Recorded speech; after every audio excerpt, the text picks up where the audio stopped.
I'd like to call the August 28th, 2025 Planning Board session to order. Can we have a roll call, please, Gloria? Chair LaFaro. Present. Vice Chair Finity is absent. The Secretary is here. Board Member Mutu. Present. Board Member Neely. Present. Board Member Fulham. Present. Board Member Glazer is absent. We have a quorum. Thank you. Please join us for the Pledge of Allegiance of the United States of America and to the republic for which it stands, one nation, under God, indivisible, with liberty and justice for all. Thank you. Do we have any minutes, Gloria? Yes, we do. August 14th. August 14.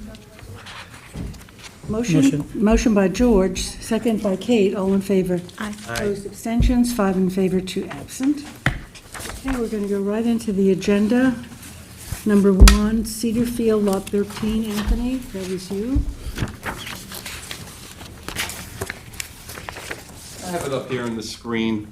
This is in West Hampton, property on Montauk Highway, residentially zoned property. We had a work session on this, Yep. just to remind you. This was very nice. We don't get a lot of people to come ask permission to do things ahead of time, but this is a subdivision. These two lots fronting on Montauk Highway, and they have a 50-foot buffer from the subdivision, and they're part of this subdivision up back here, Cedar Field Lane. There is a common driveway that was built that provides access to the lots, including the two in question, and the driveway is largely in place.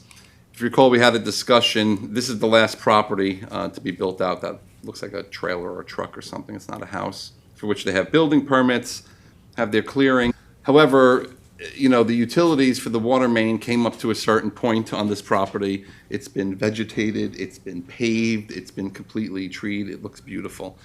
Rather than rip up the driveway and have construction vehicles using this common driveway all the way from up here, all the way down here, the applicant asked if they could have a 12-foot wide temporary construction access off of Montauk Highway, and then to run the water main from there to the to the house, and then to revegetate. We had the discussion in light of the fact that it's not an easement, it's a covenanted buffer. Rather than start ripping up asphalt and vegetation, repaving and re-going through that, this seemed like an easier pull. And the board said, with the understanding that would have to be a revegetation plan and a performance bond to ensure that the work gets done. Yep. So I've been working with Peter here, and so you know, they gave me a planting plan. They had an arborist go out there, identify the various plant species that were in there. And then prepared a plan to match it. If there were some invasive species or some things that they couldn't get, they found another native species. But the trees that are going to be removed are being replaced with the same ones. And they gave me the cost estimate of $2,500. It's a 12-foot by 50-foot wide area, 600 square feet. So I figured this was a good way to rectify this. I just have one question, clarification. When you said construction, are you talking about just utilities? You're actually talking about house builds? It's a house. It's a house. You're going to use the access there rather than Coming through the coming through neighborhood. this residential Right. neighborhood down this. I heard water main, so I was wondering. Yeah, well, he's going to bring in the water main there as well. It's basically for everything. Yeah, Yes. Okay. and then they'll be vegetated. Yeah, no, And the only request that I would add would be some project limiting fence Okay. around this 14 foot, is it? 12 At the feet. 12? On the side, so you Yeah, don't so go you're beyond not- it. Understood. Yeah. So just, so that your trucks can come in and out that pathway. Okay. Yeah, he's had it surveyed too, just so you know, he's prepared a survey that shows Perfect. it. So if we can add that to the, unless you have it in here, Anthony. No, I don't actually, but if you go down to the bottom of the resolution there, I recommend authorizing the recording of an amended covenant for Lot 13. And again, it's just to allow for a temporary 12-foot wide access and to be revegetated. And then submission of the title, certification of mortgage consent, approval of the amended covenant by the town attorney, submission of the recorded amended covenant, approval of a revegetation plan to restore the temporary construction and utility access, and then submission of a performance bond to ensure completion of the revegetation, to be reviewed and approved by the planning board. And we're going to add in the installation of a project limiting fence to ensure that the clearing doesn't exceed what the limits are. And since you're on County Road 80, you've checked with Suffolk County DPW? Are they okay with this? Yeah, that was the first thing actually I did, because I requested the water probably 8 months ago, and they recommended Gave it you- over here. Okay, but they gave you a temporary permit or an okay to They gave me do an a okay. curb cut? Correct. I was dealing with the building permit, and then that kind of brought me to this next level. of Okay. Trying to get access. Okay. I just want to be clear that, because you're speaking about a temporary entrance, but the amended covenant is for permanent relief, right? The reduction to the 12 feet or whatever? No, it will allow for the covenant just says there could be, no access, it's just a natural buffer. It's just going to allow for a temporary access for construction purposes only, and then it's going to be, and the installation of the water main, and then closed off and revegetated upon completion of the project. Okay.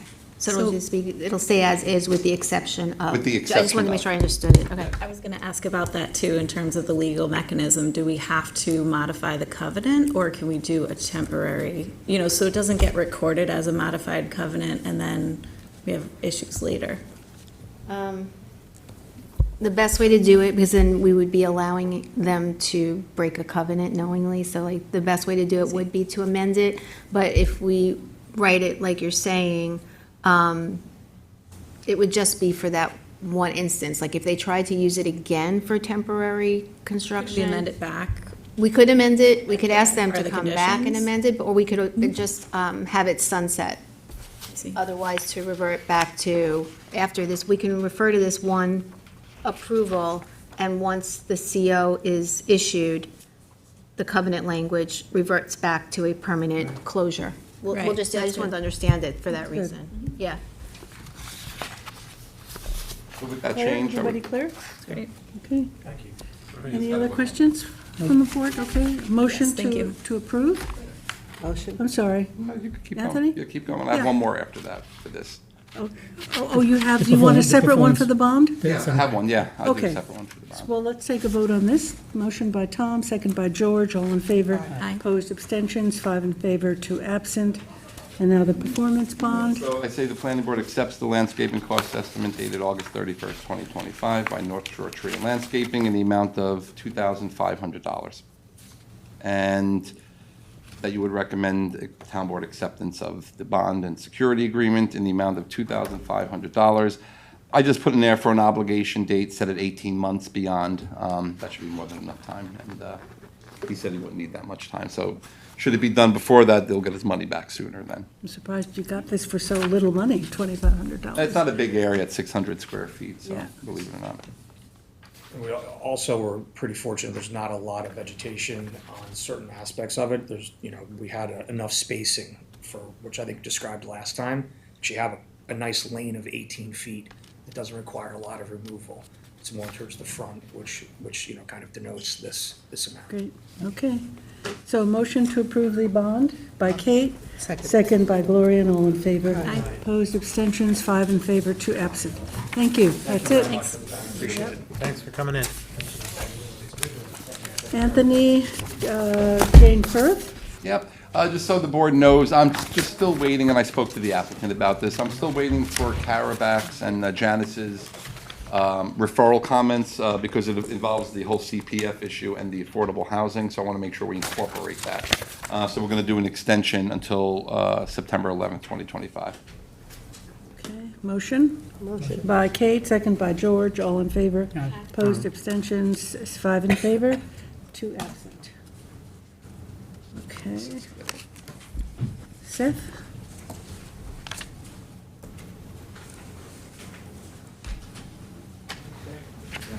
Is that up there? Is that it? 26 Mill Road, Spionk, Remsenburg.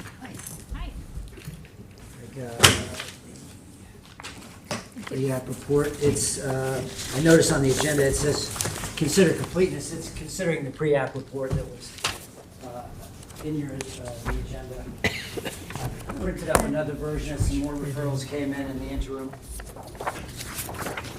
The action deadline on this is not until October, the 8th. October 15th. Yes, the 15th, so we have some time to review it. Okay. 26 Mill is a two-lot subdivision. It's in the R40 zone of Spionk-Remsenburg. What was submitted was a standard plan creating a flag lot in the back half of the property and maintaining a lot in the front, which is currently has a two-story home that was built in 1918. The parcel falls within 200 feet of a wetland, the tidal wetland.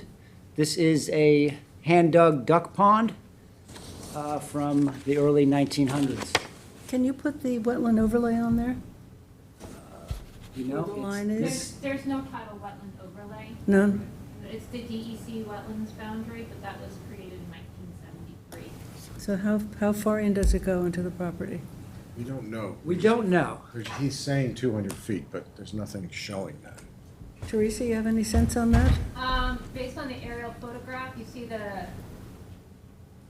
evergreen trees on the left-hand side of the Dug Lagoon. I would say that's probably about where the boundary is, but, without going actually out to the site and verifying, but that's where I would anticipate. That's 212. That's 200 feet. 200 feet. Right, So it's gonna be close, one way or the other. They should get a flagging to rule it a out. flagging, right? Yeah. But even if that's the case, that likely would be, the wetland jurisdiction would go no further than the setbacks. Well, we still have to have some determination. Yeah, no, Yeah, just- you have to have some baseline. So, yeah, that needs to be determined, I think, is the point Flag being the made here. wetlands. So flagging would be recommended. We'll get to that during the recommendation. How do I flag someone else's property, though? Ask their It's like a permission? flagging as opposed to a flogging. Christine, how have we done that in the past? Don't you? It's- T- It's a vacant lot, and town. This is town, oftentimes, is up here. if there's a house, we always go knock on the neighbor's door, and 99 times out of 100, they let you on, because then they can just get it surveyed themselves for their future. When it's a vacant lot, My usually house. they don't say anything. If it becomes a real problem, where we've had a couple of instances where the neighbors won't allow us on the property, we kind of stand on the property line and guess. That's good. All right. Let's not say that. So, I think we need a Right, but, drone. like, if you're standing on the property line and it's clearly more than 200 feet away, that's easy enough to say, right? But if it's like 130, 100, or 99, that gets a little harder when it comes to like developing stuff. And the land to the north is town land. This is So town you land. could Who owns the use that property? as a reference. Who owns it? yeah, you could use that as I a, can figure out who owns it, but I can't That's a- say that they'll be like. come But to you this hear wetland This one flag. here Right, is see if town you can land. see if you can get the owner and If you ask can the get a permission. wetland flagging from the town property, well, that's We what could Claire certainly just get said. the very edge at the southern border of this town, and that would be a starting point, because it is, the closest area is up there in the northeast corner. yeah. I mean, you could just draw, Has the town's line been flagged? Do they have a flag marking? probably not. But, well, I should also add, there's not a hand-dug duck pond from this goes in significantly because of the duck pond. Whereas on the town land, it's, I don't know, a little trail of some sort. So what's the history of a duck pond? Does it have to be restored, or just it goes back to, Well, they just dredged. It's now a They just wetland, so dredged that remains a wetland. They'll never let you Yeah. restore that. 100-year-old wetland at this point. At any rate, we will address that further on, okay, further along. this is a draft I'm just saying, pre-app. put it on your radar. It's on the radar. So, as I mentioned, it was a flag lot, so the flag would be starting down here to the south, and it would be the back half. It creates two equal-sized lots. I have put together a pre-app report for your consideration. Starting at the site description and surrounding area. As you can see, this is a mix of single-family homes. I should point out immediately, that's the Remsenburg Spionk School, elementary school across the street. There is the town-owned property, which was procured by the CPF on February 11th, 2020. And they cited it as the best alternative for the protection of community character. Just the back piece? This lot here. As a flag. That whole, I That's- see, I see. This is an LLC that owns this bit here. So speaking to our area, it is, it's been subdivided twice, once in 1980 and 1982, by Anne Poilon. At any rate, so it has had some subdivision. There were covenants that were filed with each of those subdivisions. I would point out that one of them said at no time hereafter shall there be further subdivision unless a major subdivision map is filed, which I've been informed that doesn't hold any merit. We talked about this at the hearing. At the time, there were only the planning board only considered major subdivisions, No minors. no minor. So we really think that means without planning board approval for a subsequent subdivision. And I understand that that's the way the planning board has perceived that covenant for other subdivisions. Where are we at? So we also have a historic home, and this was a point that was brought up with the Trail Advisory Board and also with the Landmarks Review Board. So they did submit, the Landmark and Historic Board did submit a lengthy report showing that this was a house that does have an AYB. It was built in 1918. This was erected during the time of duck farming in Spionk. And that home is the original home for this area. What you can't see are there were a number of sheds that were. Here's the remains of one of them, the remains of where they reared the ducks, and then I guess they proceeded out for a swim. So They probably did. it They waddled maintains down. a lot of its original character. The home, apparently the trim and the windows and the siding is indicative of the time it was built. It has had a fire, I think I read at one point, and but otherwise it's been maintained in this. Has its historic feel. But it has not been certified as historic. No, and that would be, again, when we get into recommendations, something to consider. Yeah, because that was sort of my question from reading this originally. Absolutely. That was made as a recommendation to consider. Again, I would say it is across the street from the school, the surrounding area. Also, we have the park, the town-owned land to the north. Moving along, we have conformance with the master plan. It does. We have conforming lots that are being created. It is the secret classification is a type 2 action under 15712. The groundwater management zone that it falls in is 6, which allows for 40,000 square foot properties, which this meets. There is a park requirement. Spionk-Remsenburg area is underserved. The park requirement would be assessed against a single lot. However, because of the size, it should probably be satisfied with a park fee. I had mentioned that maybe another alternative to satisfy that would be something along the lines of maybe expanding this access way to the town-owned park in the back there, as it seems to just be a driveway. At any rate, that was something to consider. Long Island workforce housing does not subject to that. We did have the public hearing. There were no comments. And jumping into the referrals, I had mentioned the Landmarks and Historic Districts Board did have some comments about the historic nature of the house and how it's worthy of retention. And that the applicant should further be advised of the historic nature of the dwelling and of the benefits of retaining this landmark structure. And that certainly can help to increase the property value. It certainly will help the community maintain some of its historic identity, as Spionk was, I believe, primarily built for duck farming at the turn of the 20th century. You intend to keep the house as part of the I'm subdivision? not sure what his plans are as far as retention. Okay. But I'll talk to him soon Yeah. about this recommendation. The Trail Advisory Board again, kind of mirrored similar recommendations. They would like to see something perhaps come out of this that would help to make perhaps a circular trail for the town-owned property to the north, if at all possible. That would be what they would recommend. Can you highlight the town? Town? Yeah. Oh, so it has full access along that driveway coming down? Yes, Okay. it is accessible. Yeah, that's what I was just going to ask. Seth, do you know, or Carl, do you know, is there any kind of sign at the head of the driveway that says, you know, town land or, you know, open space or anything that somebody would know it's there? You know, I can show you the Google Street View. I did not, I looked for a sign, and I did not see a sign, but I understand there to be a flagpole of some sort. Is it preserved or is it for?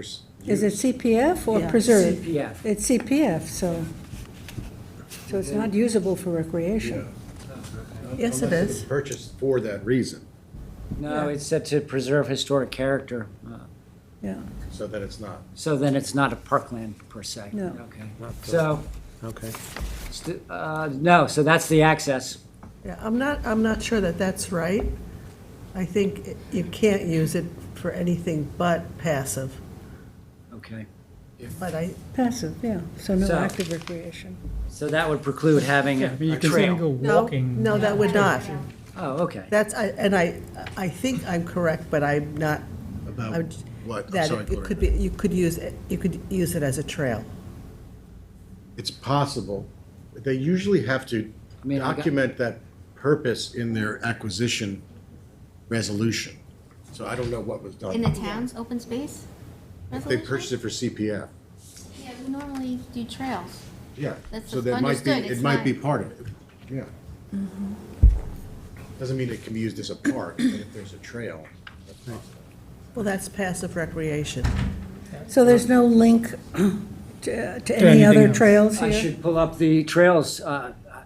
We're not gonna let you put like parking in for a park, so it Yeah. would make sense that if you're to walking walk around, you through. can walk. Right. That's why I was thinking just little signs so people know they can walk down to the water. Exactly, like Yeah. there's like Sayers, like the Sayers Park in Bridgehampton. There are an awful lot of trailheads that are not That are labeled. not marked, I know. And you'll just see the blaze on the road, but there's There's no- absolutely You no don't see label and there's no There's no other designated town. parking. Yeah, There's no other town things don't you around think there. would be good to have walking? I'm sorry? a walking I said there's no sign other or something? town-owned properties in there. No, there is, another farmhouse that is preserved to the north, the Tuttle Farm, that speaks to the duck rearing industry. Perhaps it's accessible by boat only, I'm not sure. What is this, Seth, that you pulled up? You're looking Oh, I'm for sorry, I town- just zoomed out. I was showing you the Spionk River, I was thinking that it, and I did put up the trail on the legend, and it doesn't show any trail. So, So it's something just, to consider. okay, Yep. The town engineer, he has his standard language, so we can move on to the Conservation Board. I received a lengthy referral from them. They pointed out that it falls within, they believe, 200 feet of the wetland, and that would require a 292-39B, which is a planning division will put together draft conditions for the final approval relating to setbacks and the presence of wetlands. They also pointed out that there was significant clearing on what is considered parcel 2, this back lot. They mentioned that 15 large trees had been recently cut and felled, and that had diminished the environmental quality of the back parcel here. So they pointed out that this was done without a wetland permit, and that appears that permitting was largely ignored. Because, but they can't even say that they're within jurisdiction, so I don't know how we can say we didn't do something without a permit. I think this is all premature. This report should only note that it should be confirmed whether we're within jurisdiction. what do you mean within jurisdiction? There's no, even Marty says it appears to be within 200 feet. I think the only reference to the Conservation Board's report is that it it could be within 200 feet of the wetlands, and that needs to be confirmed by the applicant. Well, we can say we will probably say that, but they're probably basing it on the town parcel that adjoins it. Yeah. Because it's almost identical pieces. But the trees being cut, But if it's not in the A-pod, That's the thing, he's saying the trees being cut without permits, that necessitates, to need permits for that, you have to be within jurisdiction, which he's not sure of. So that's all I'm saying, is that saying that is premature, we don't know. right. So it But needs, nevertheless- somehow needs to be confirmed or Yes, yeah. something. And this is number 2, right? Moving on, 2, 3, 4, and 5, yeah. yeah. Oh, okay. Gotcha. So all I would ask is that this report simply note that it, as a preliminary matter to all of these conditions, it must be confirmed that At you are 200 within feet. jurisdiction, yeah. Well, they don't really say where the trees were felled. Were they down by the water or? I don't have inland? near map on Our here. property isn't by the water, our property ends there. Yeah.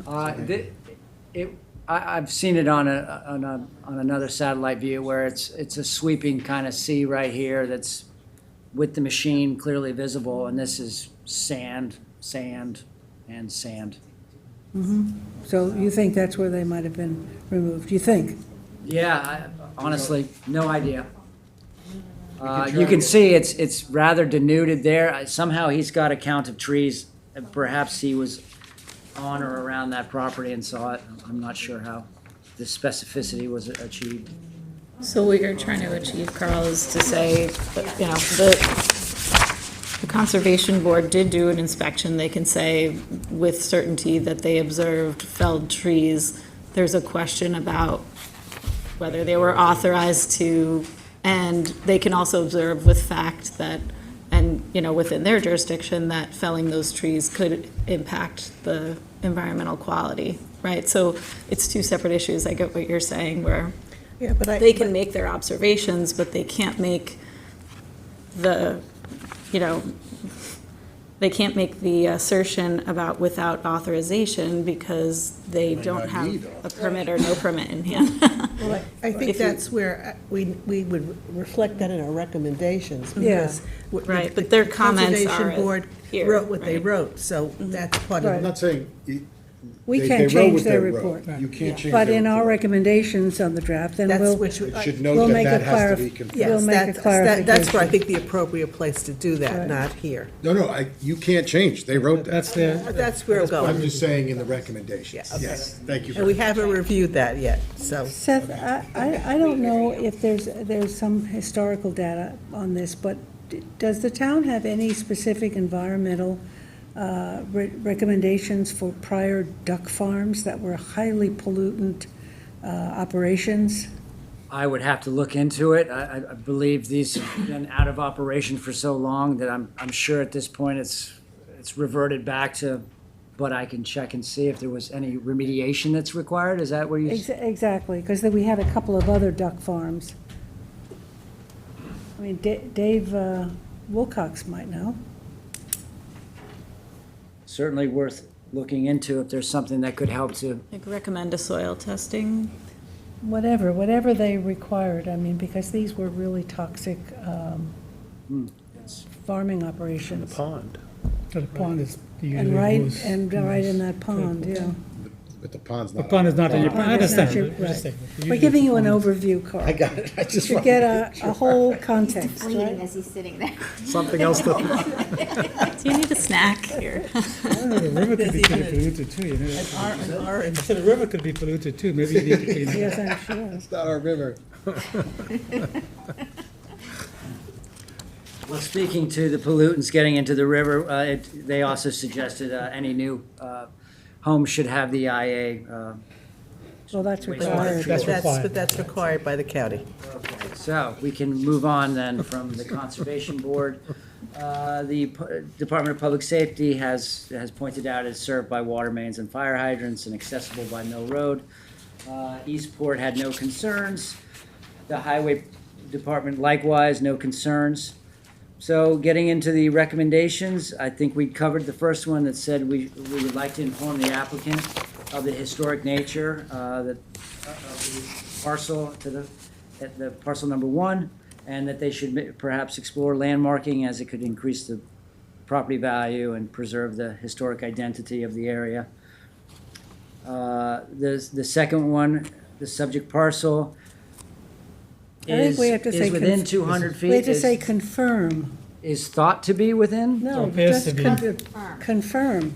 Confirm that the It must be subject, confirmed that the subject property is within. confirm. Must be confirmed. That the subject property, and I'm taking out the word designated, title wetlands along the Spionk River, the planning board would provide the conservation with the draft conditions of approval pursuant to 292. If confirmed. Yes. Again, if confirmed. Okay.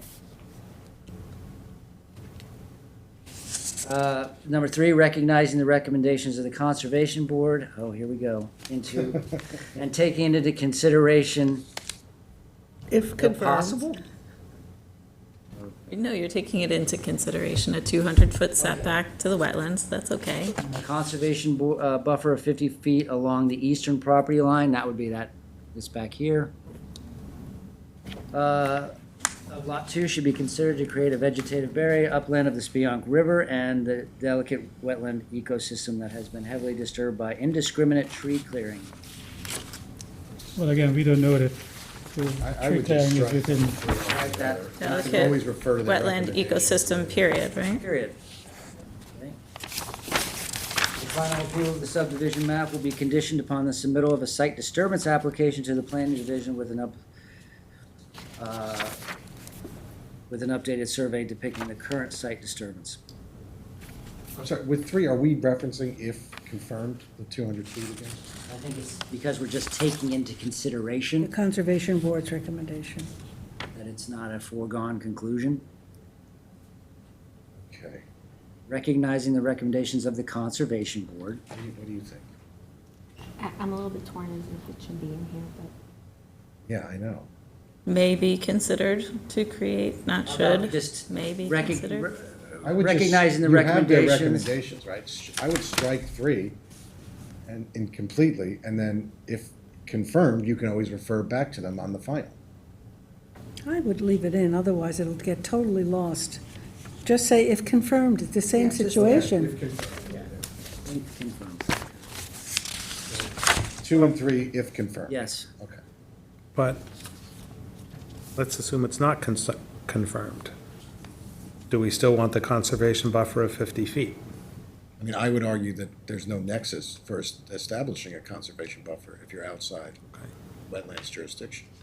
Okay, I'm just wondering if you want to. It would align Because you're with the connecting, town, you're the connecting the boundary of the two. town property. but we can still look at that, because one thing we haven't read all of this yet, but usually we've been asking now for, when they do a survey of the property, that we pick up trees of certain diameters, so we know exactly what's on the property in terms of existing trees. In this case, we may want to see where trees were taken down also when you do another survey. And if there's a significant stand of trees along that property, we could try to still impose some kind of a buffer to protect it, not necessarily 50, but we can see that what we get now. We should also, at this point, try to prevent any more clearing of the property. Yeah, but- Okay. Because it's been a long-standing thing that when you apply for a subdivision, you don't then go and continue to do work while the thing is being considered. So this is, Anthony? It could simply say, at the time of final application, the applicant should be advised that the planning board may consider, among other things, buffers, easements, and such, to address environmental conditions of the site. And just leave a general statement in there. General so they don't statement. For now. Notice that they may have to. So we don't lose track of that. Right. It- Bravo, it's- Anthony. It takes a village. I'll be here all week. Facilitator of the year. Okay, are we done then? as long as you can 4. repeat that. Did you get that? I did, and it's recorded, well, I've got it. The final, number 4, the final approval of the subdivision map will be conditioned upon the submittal of a site disturbance application. If, to the planning division with an updated survey depicting current site disturbance. We were good with that. Given that the subject property is across the street from an elementary school, and as proposed, the vacant lot would require a new curb. In addition to the existing curb cut for the previously improved Lot 1, the applicant shall consider having a shared common access driveway. And so you might want to enunciate that means closing off the existing driveway. Is that what you're proposing? It's, or it meanders, I guess. I guess they could, if you could do it that way, but no, it would seem to me, yeah, get rid of the current think- one and go with a I think single. that you should make that explicit. Just, it's clear, yeah. Okay. Close off the current and use a single, okay. As we mentioned, the innovative alternative wastewater treatment system should be required for the new construction, compliance with town engineer, compliance with the fire prevention, and the rest of the standard fare. No clearing of trees unless in the northern long-eared bat clearing Question window. about the upgraded septic system. Since there's an action here, wouldn't we want to upgrade the septic system on the existing home? But that's probably an old septic. Yes. We don't, Yeah, I I don't think we think- have ability to require that. Yeah, right. Consider? Consider. It should just let the planning board know that when they go to the health department, that could be very well a requirement. That they'll of them. require it. Sure. We just don't know. I've seen it done before, so. So Consider, they have to follow the health department Yeah. requirements, yeah. Because I don't think Yeah. the town has the ability to do that unless they're Can't doing imagine major what that septic renovations system to the existing house. No, some of them, It's just blocks. Could be no, blocked, there are right? some old ones that are so massive and they're brick lined and they're perfectly fine. Yeah. They're just not nitrogen capturing, you know? Yeah, the problem with those block systems is when they fail catastrophically. No, I mean, literally. Yeah. So they've been Do we have to given- put anything Yeah. about the trails in here? I thought in my recommendations, my intent was the first one for them to explore all alternatives for actually preserving the home and landmarking. But yeah, we could separately put that as Something. as an individual point. But what was the there is no connecting Yeah. trail. No, from the town property, not on your property. are you But how would they suggesting get out of CPF there? would purchase the second lot? I mean, Explore That's a, that? There's no, your people don't own that lot, the rear This lot. one Which, is, which lot are you talking The about? rear lot. No, that- they don't. But they're Who does- proposing to subdivide this lot into two, right? Yeah, So would they consider a CPF purchase of the rear lot? but they have nothing to do with it because they don't own it. They don't own the rear lot. They're making two Are you lots. saying the rear lot? I mean, if CPF made an offer that made sense, of course. They're taking this one red outline and making it into two lots. Yeah. So could they consider, you're we should put asking- into the report She's talking that they about should the consider resulting rear lot, not the The existing. resulting rear lot. resulting, and that's the intent of the recommendations that were made, is the rear lot being parcel 2, the back half. right. That should be explored as a CPF acquisition. I see no reason why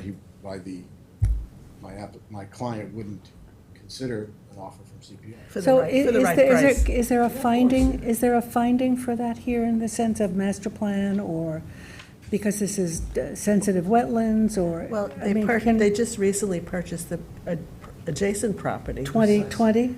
Yeah, 24 mil, I would say, I quoted what the reasoning for the acquisition of it. Did you say 24 million? No, 24 mil. 24 mil, I said that's the price we're looking for. I thought the same thing. That's the address. Wow, done. You definitely sell the second lot then. Yes. Come, yeah. So you were mentioning the trails, but what I was connecting the dots on is in order to mention the trails, we You would have have to- to say that to have them suggest to consider with the resulting lot 2 being purchased by CPF for the purpose of passive recreation, including trails connected to the, Right. And that it Southampton town adjoins, property. it adjoins an existing CPF town purchase. Do they actually touch with the, Yeah. They do. yeah. From this Yeah. point here to that point there is 100 feet. Yeah. So that would be 100 feet overlap, pretty CPF much of needs the to bulk purchase of the that property. behind It's or across the still street in from a Hawthorne. school, which would be Make the the whole kids thing, could use yeah. that.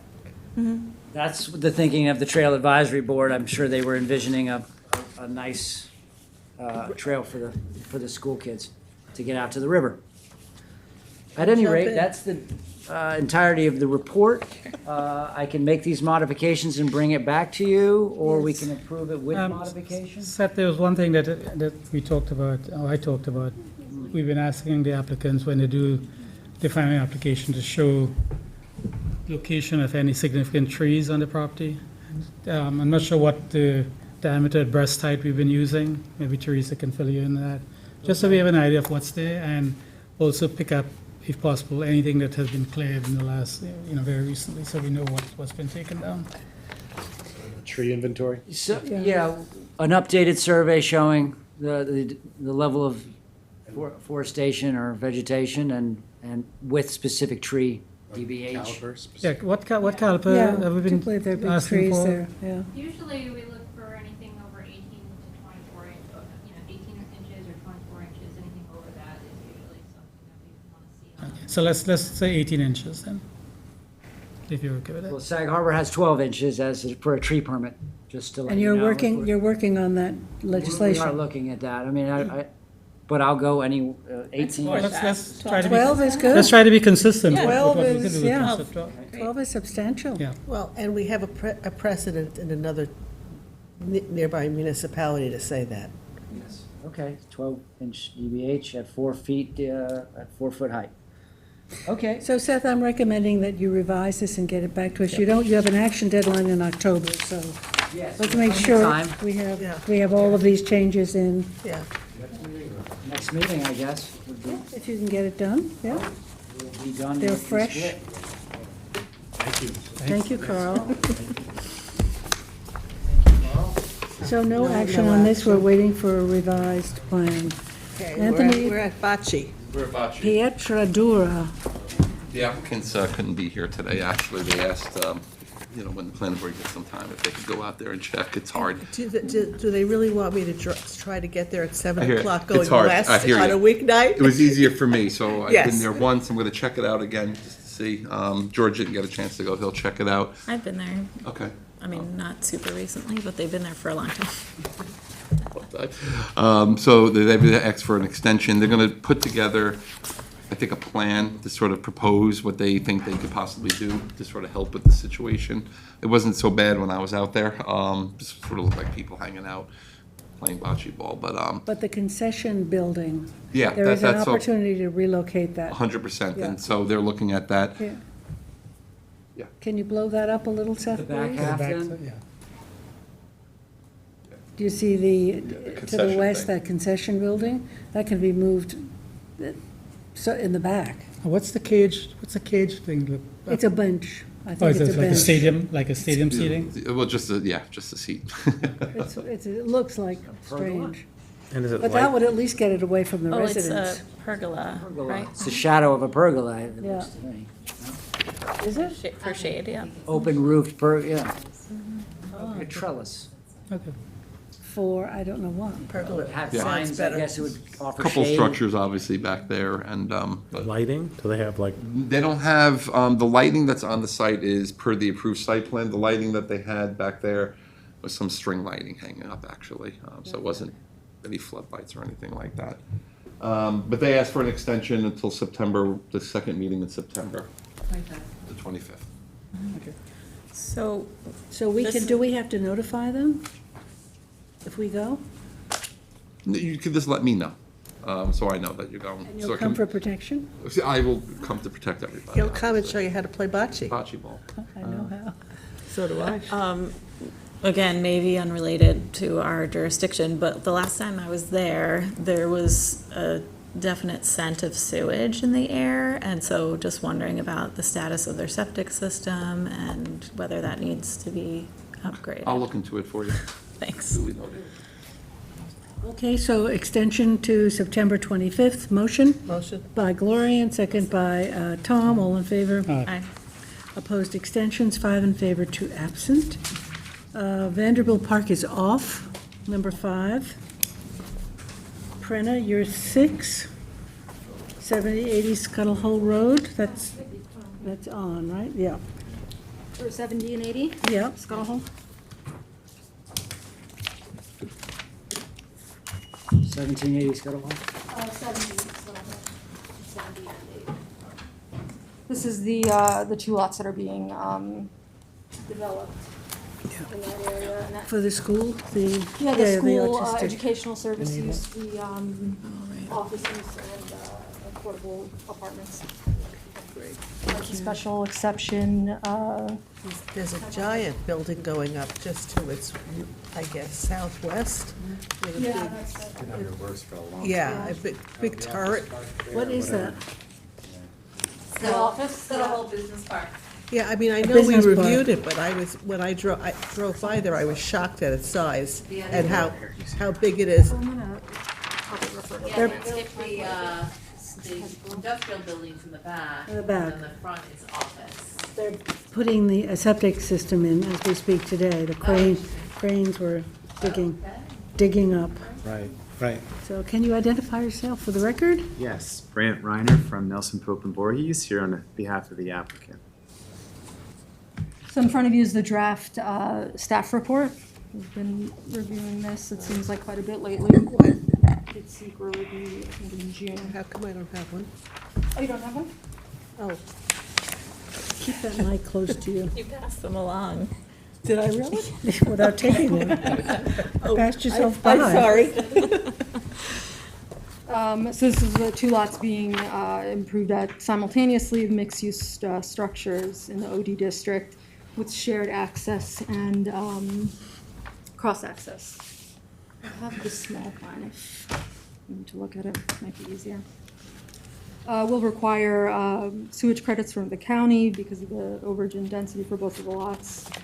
And again, the uses are for the office, the educational services, and the affordable housing, which were interpreted by the chief building inspector in that way. Additionally, the chief made an interpretation about the lot lines for number 80, which is the three-sided lot, calling the lot line along Scuttle Hole a front property line, and then the two other side property lines rather than a rear. And then that the apartments associated with number 80, there are two there, they meet zoning and wouldn't require ZBA. It's an unlisted action pursuant to SECR, and a negative declaration was adopted on June 26th. All three of the proposed apartments, there's one on lot 70 and two on 80, are proposed to be affordable. We're in the process of securing a referral response from the Director of Housing, and will likely be a covenant will be required in perpetuity for the So will affordable. the housing authority control who lives there, or how does? They review everything, yeah, and they'll do it on an annual basis, I think. So if you recall, this project was a combination of two lots. The owner is controlling both lots, development of a office space for his landscape contracting business, strictly office, no special trade contractor use, on one of the lots with an affordable apartment above, and the other lot was the Hudson Helping Hands Day School with two affordable apartments above. The idea was that he purchased these properties to provide office space for his business and also housing for his staff. So these are workforce housing units that, of course, we would be working with the town on applying the income eligibility requirements, but that they would be intended for the staff of the landscape office space. Because they're paying for everything, there's no outside money that would require it to be open to the public in term. Yeah, we were asking for approvals for this to be acknowledged as workforce housing for the staff of the Hampton Yards Landscape Company. They are a growing landscaping firm. They're finding it just as challenging as everybody else to provide housing for their staff. So the idea was that they would be able to maintain staff housing in accordance with the town's affordable housing policies. Okay, so I think there's a distinction between workforce housing, affordable housing, and staff housing. There is a distinction between the two. Yeah, I mean, They're not getting any benefit from are they getting a density benefit as a result of the So that's apartment? actually part of the discussion is we started this process with the insinuation that there would be help from the town in providing the transfer development rights. After a year of difficulties, we were unable to secure that from the town. town's transfer development rights portfolio. So we're stuck to provide our own density, and therefore I would ask that the board acknowledge that we are putting forward the need to purchase the Pine Barren credits, because we're now having to go down a different avenue of transferring density into the site, and acknowledge that because we are putting forward the funds to provide the density, that there would be an acknowledgement of the workforce housing being attributed to the landscape firm. We don't don't think have this an board can ability do to that. do that. No. Yeah. If you're part of the workforce housing program, it has to be open to all town residents. It can't just Yeah. be for your staff. This would fall under the category of staff housing? Claire? He can make it, he can make 2 of the 3 market rates. He can do it market rates. So he's offering all 3 to be affordable housing. Because he's buying the credits himself, he does not have to do it. The You can second do all one, 3 market rate, and then if he wants to no, he reduce that can't rate do for all his. 3 because to facilitate more than one on a piece of property, the second one has to be affordable. Yeah. But he could do it. He could do it. But he's offering all 3 to be market rates and to be for his people, to be affordable for those people. So the town would be, and they do this all the time, the town would be the person verifying that the people in there are affordable, that the units are affordable, will be a covenant on the property.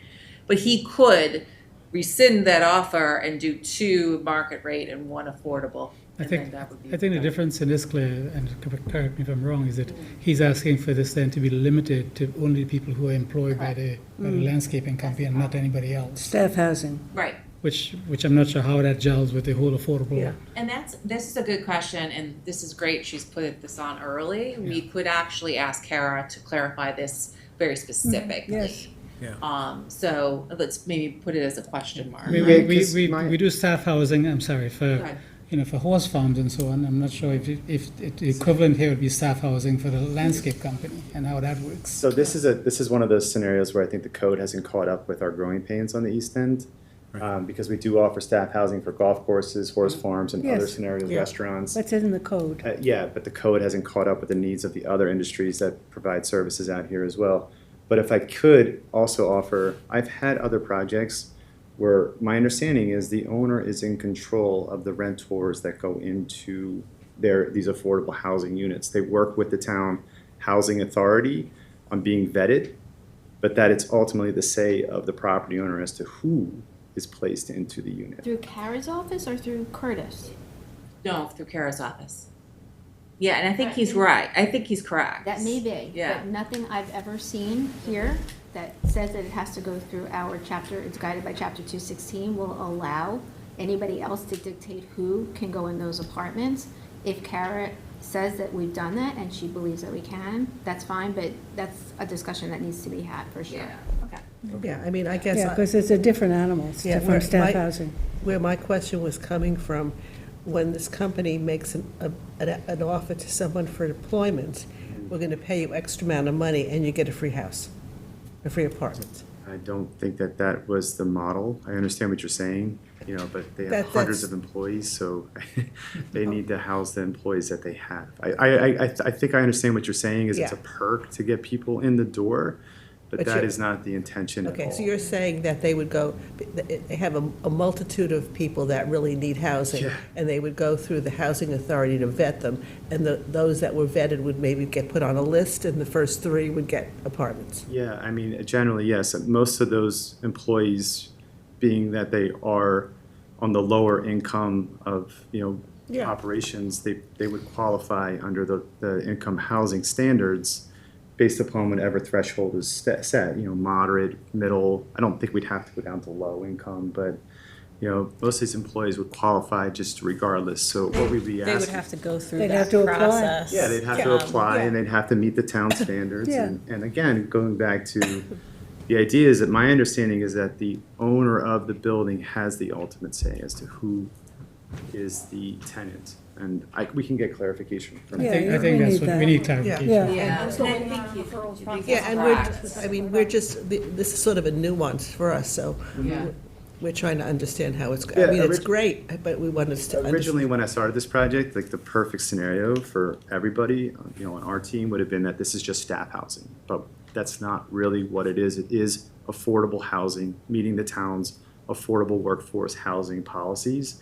But it's targeted towards the people that are being employed by the company that's building everything and paying for the density credits to get it into. Yeah, which is reasonable. From what you've described, though, if the owner does have discretion and say there's a list of 5 people and his employees are in that list of 5, he can just use the existing mechanism to house whomever he, chooses as the final candidate, I suppose. But, yeah, it's a little funny because there's 2 different accounts that we're reconciling, and this happens all the time, where, they're getting a benefit, but then they're kind of getting a double benefit if you're housing staff. So, The way I'm understanding it is the only people that are going to go through this vetting process are their employees. There's I not, don't think it's that's I think, possible because it's like open up to the a whole lottery it's open up to system. the whole community. I think it's open to the whole community based on the town housing, affordable housing Okay. policy, but it's up to the property owner from the list of vetted persons to be able to have a choice. To pick from those. But then that is the factor, so the property owner saying, I'm only going to put my employees in these 3 units. Yeah. And they probably doesn't would. it go by, If when assuming all of his they're in a employees wait meet that, list, yes. right? So it's like We have when your wait time lists, comes up yeah. and there's such a long wait list, how are those people gonna get to the top? I don't know if that's really gonna Question work. needs to happen. Yeah, exactly, and This is also policy setting too, because whatever is done here is gonna be something that the town has to live with, so. Again, I don't think I'm It doing might be anything good different or than all, bad. everything that's already being done, so maybe it's just clarifying for everybody the way it Yes, works. do you language and mind writing intent. this up though? Like being specific about the intention is to, put his own persons in there for in an affordable level. I believe we You have get that in writing already, but I can do it again. Yeah. The is it- references for Hampton Yards staff Mhm. in the letters that have been submitted. Okay, for and their that was referred to applications. her already? You Yeah. think? Okay, then that's clear, then she's got that, but we can speak to her in Yeah, the I could meantime. definitely talk to her. We Yeah. have time before this needs to be Yeah. adopted. Okay. Okay. So where are you, on The page? bottom of page 2. Page 2? Yeah, there was a public hearing held on August 14th, and there were no comments received. The referrals that we've received so far have all been pretty standard and comments and recommendations.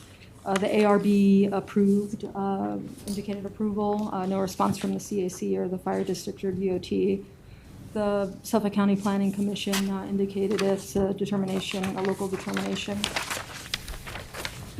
Department of Health also had standard comments regarding sanitary and mentioned that PDR is required to offset the density.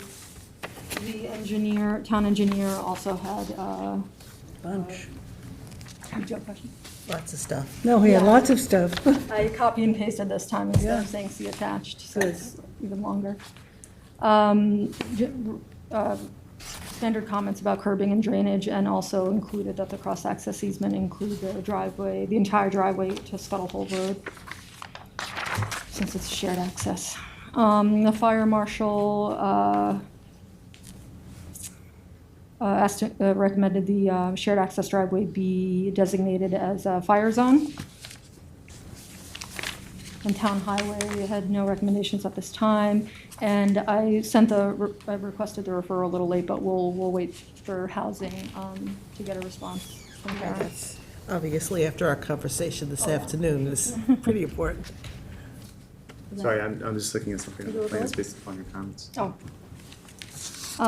The planning, the site plan review for traffic access, it's a shared access. I'll put this in so you can see it a little bit better. This is the landscape plan that has both sites on the same sheet, so it's easy to sort of guide you through it.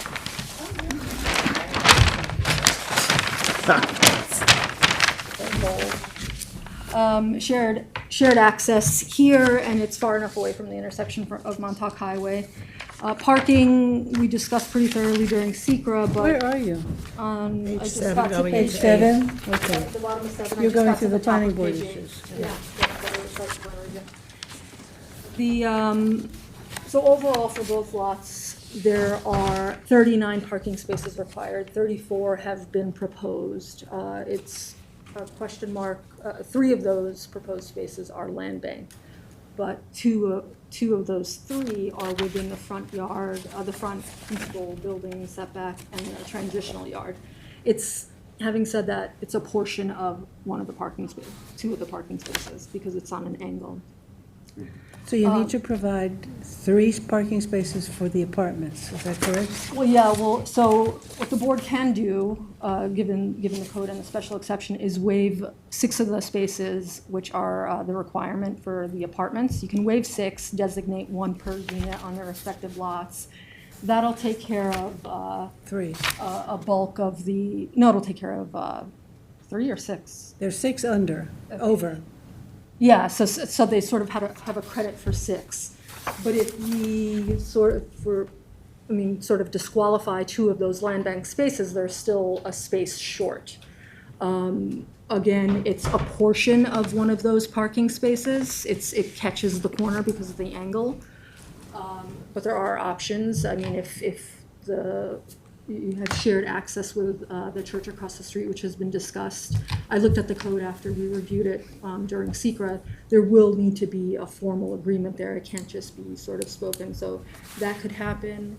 Or maybe slightly reducing the office in the basement, because that's what's increasing it by 5. If you remove 50 square feet in that finished office space, you'll be fine. Given the 6 waivers, reducing 50 square feet, we have everything we need. And then you can realize that 3rd space of the land bank and get rid of the 2 and leave those trees there that they proposed. Is that doable? I don't know if you Brian? are amenable to that or.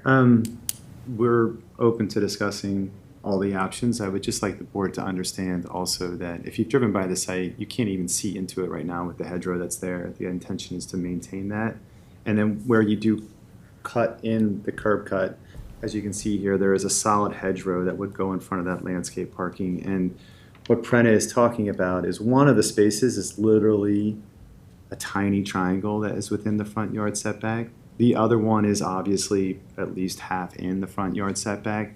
These could be land bank parking spaces that, if constructed, again, if they're constructed, could be permeable paver parking as well, so it could actually be part of the landscaping by aesthetics, but function still as parking spaces. So I would ask you to give it consideration without having to make changes to the plan, only because the design team is actually getting ready to meet with fire marshal to finalize the architectural elements and get to the structural drawings, because this is a project that really needs to be developed. But if that is a concern for the board, I will take it back to the team and say, we do need to look at shrinking the It's space. just not something the board has the ability to waive. The rear setback, they have a lot of flexibility. It says that right in the code. The front is not waivable. It's a ZBA thing if it is there. So that's why, Even in a land bank status? yeah, land bank means that a space can go there at any point. Yep. So, If if you you can could shave shift 50 square feet, feet, 50 that is square like- feet is nothing. Yeah. Again, like I said, I just have to take it back to the Or, design team. you There's know, a, or buy a space. Yeah, there's a. You can buy a space the for OD qualifies $2,000. to pay into the trust fund if they're willing to do That's, that. I forgot It's a about that this is $2,000 fee per OD, space. so. Oh, yeah, you're right. You could do that. The problem with Watermill, this is Watermill though. No, there's public parking, but it's far away Far from away, here. yeah. Yeah. Weren't you Well, going to work out something with the church across the street? We have had verbal discussions with them, and they are willing to work with us. But we were talking about more of like an overflow Yeah, parking scenario, like for events for at events the and stuff school. like that. And I mean, to formalize what we have done in the past, we've done this in Bridgehampton often as well. A shared parking agreement would mean that we'd have to then work with the church and their legal team to then be able to commit to It's us just- a parking space. As I think we all know, that lot is totally empty 6 days a week. Or have a lot of space. can you use the 50 square feet someplace else? I mean, that's another option. Yeah, If yeah. it's 50 square feet, maybe you can jostle a couple rooms. Couple. So there's I think 3 we can do options, that. right? Yeah. Eliminate 50 square feet from the building, buy a parking space. We will get it out of the front yard, yes. Yeah. Okay, I might go to good. the church. One, or are you concerned about the one that has the little? Yeah, I don't know, I triangle? mean, Two. technically Well, it's the front. speaking, it's, one is in the transition, which. I mean, I guess we clearly could states we could no. squeeze this island here a little Yeah, bit. squeeze the islands, Yeah. Yeah, maybe match this one, Yeah. and then I Yeah. will, We'll make it work. in the same section, I have that there. We'll make it work. One of these spaces, a second space to be provided for ADA, and they should be 9 foot rather than 8 feet, so maybe cheat this island a little, and then we can squeeze it. Keep that space here and then just get rid of the one. They shouldn't be 8 feet. I'm sorry? They shouldn't be 8 feet. If they are, then. who I would think like the to do one that? is, yeah, I saw it on the Okay. site plan. All right, we will make adjustments to make sure that all of the parking, including the landscape, the land bank parking will be outside of it. Just a question on the basement, the office. Wasn't that going to be a calming room or something? No, Isn't that what? that's in the other In building. the school. Oh, I'm sorry, I'm looking at the Sensory wrong gym, one. Yeah, this one's Okay. office. I'm sorry, I'm looking at the, sorry.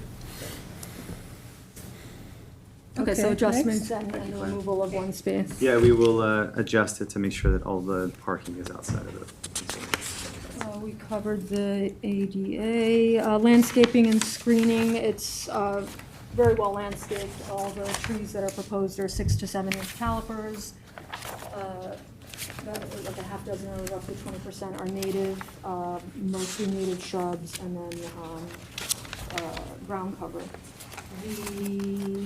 The two areas that I wanted to discuss are both trash enclosures. The one for number 70 has a 3 to 4 foot high holly, so we typically ask for a 6 foot evergreen. So either increasing the holly or introducing like another native or red cedar or even arborvitae, whatever they, but the goal is to do a 6 foot evergreen, and then the same for the one on lot 80. On lot 80, which is the school use, there's lawn, back here between the rear of the building and the privet along Scuttle Hole. And there's a patio that leads out to that area. There's a walkout of the basement that leads out to the area. A while back, we discussed potential of a fence with gates, maybe within the privet, a 4 foot high fence to just sort of keep it Safety. safe. Safety. There's a gap in here and a gap at the side of the building, so maybe fencing Close it up. and gates just to keep it. Yeah, you don't want any of those kids running out. Yeah, we're fine with that.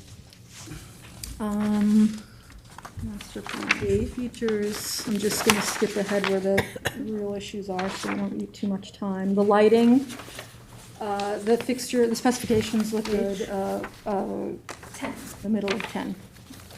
Letter H. on page 10. Yeah. The wall poles and the wall packs, specs look good. The 3,000 Kelvin specification will have to go down to 2,700. Most of the poles are 10 foot high, but the ones along the access driveway are 12, so I'm just gonna put in that they get reduced to 10. And then show the wall packs on the elevations, and any specifications for fixtures and the secondary entrances where you would get up to the apartments, because they're separate from the entrance to the business, of course. So there's gotta be some lighting there, just wanna look at that, and then just call for them to be residential in design. There are 2 light poles. There's one down here, right at the driveway access, right along the light property pole? line. A light pole Oh. that they're proposing. I think that one probably should be removed because it's in the road. I don't know that. Where is it again? It's right here along the edge of the road.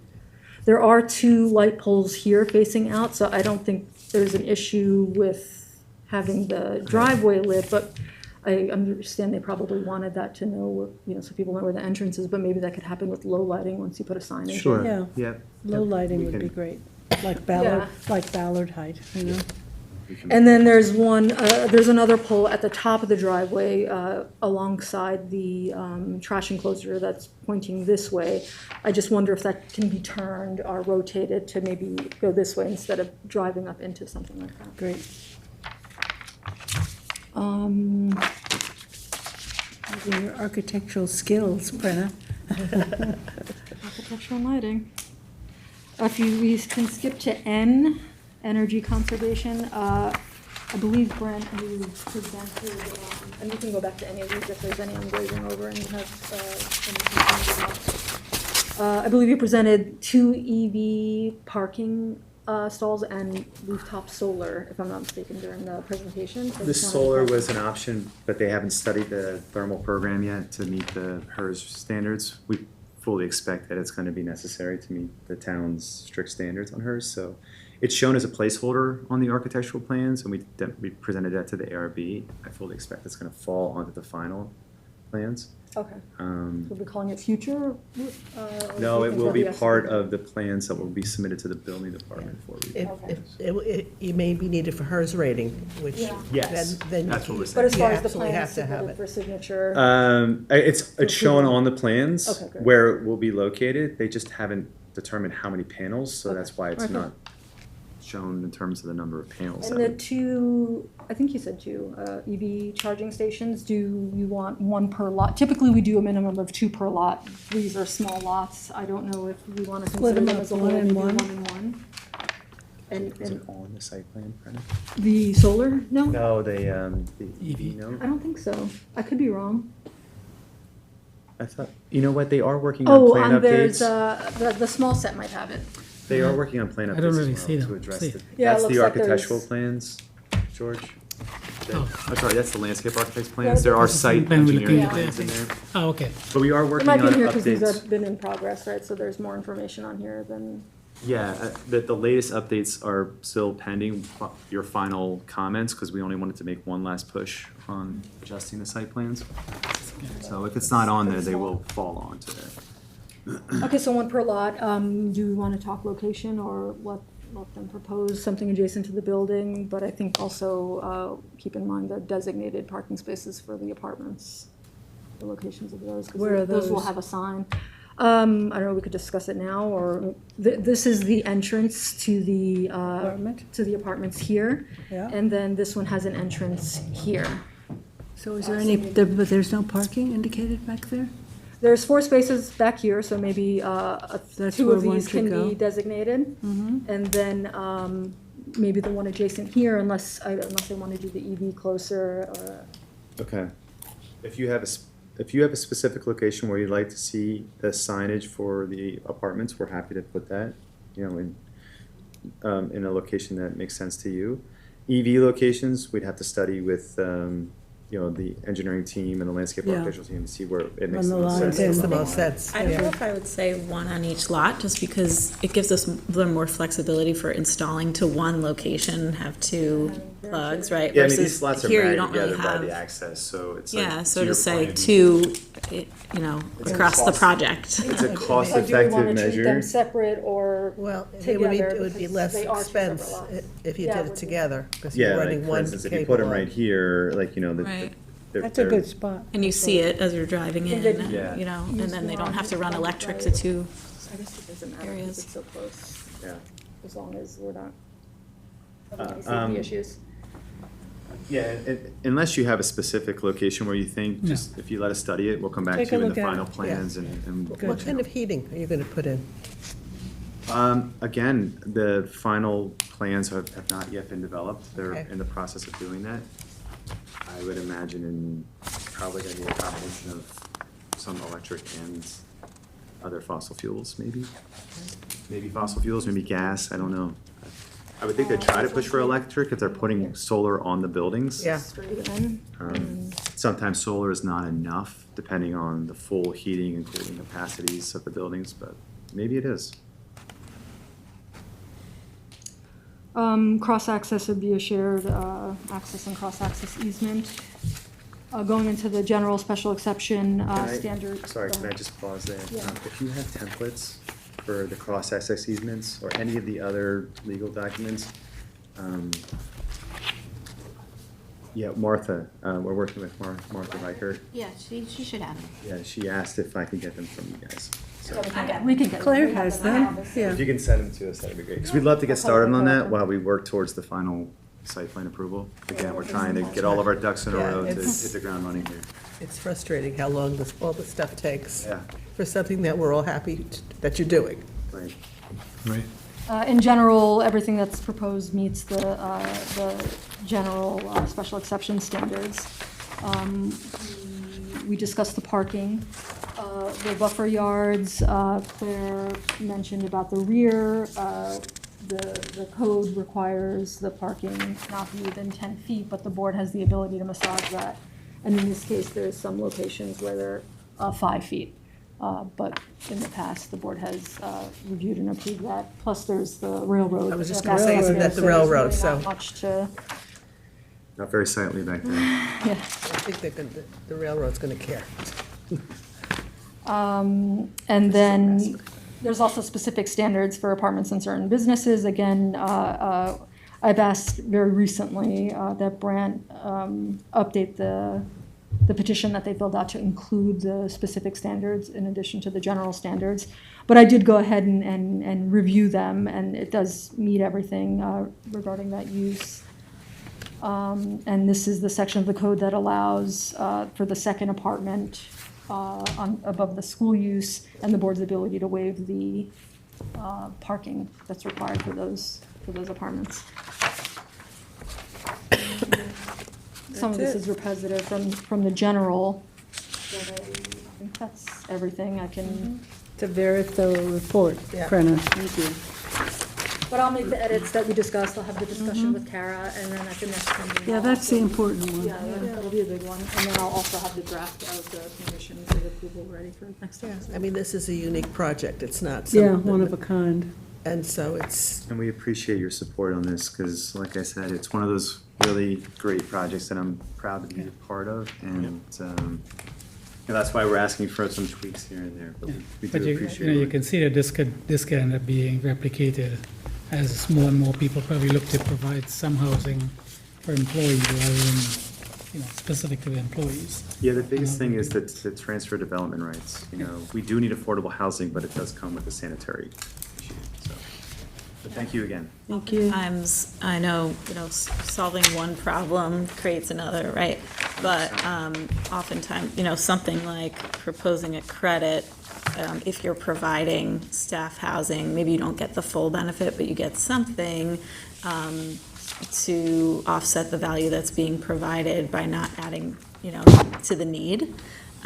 So that's something that we can also address and recommend as something we're seeing come up. So appreciate you posing the question. I appreciate you guys having the conversation, so thank you. Brad, the last thing, when you talked about heating and you mentioned, either electric or fossil fuel, have you looked at, or maybe consider looking at geothermal energy? Yeah, I don't think the site's big enough. We did study that real quickly. Yeah, it's a pretty tight site.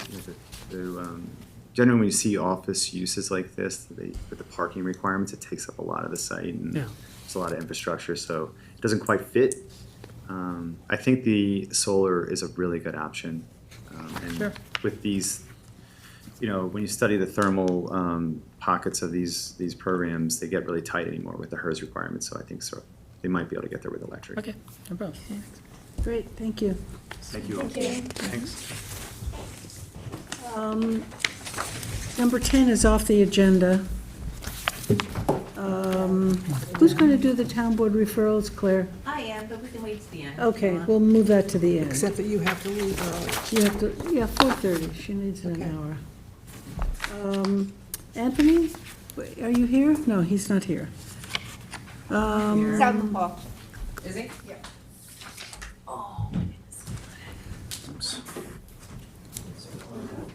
He's also 9/11. Yeah, that's just Yeah, but he's coordinating we with still agency. need him here. We're up to 9/11, Anthony, number 9. Actually, we're up to Nathan Topping Cook. No, we're going to take the town board referrals. At the end. Okay.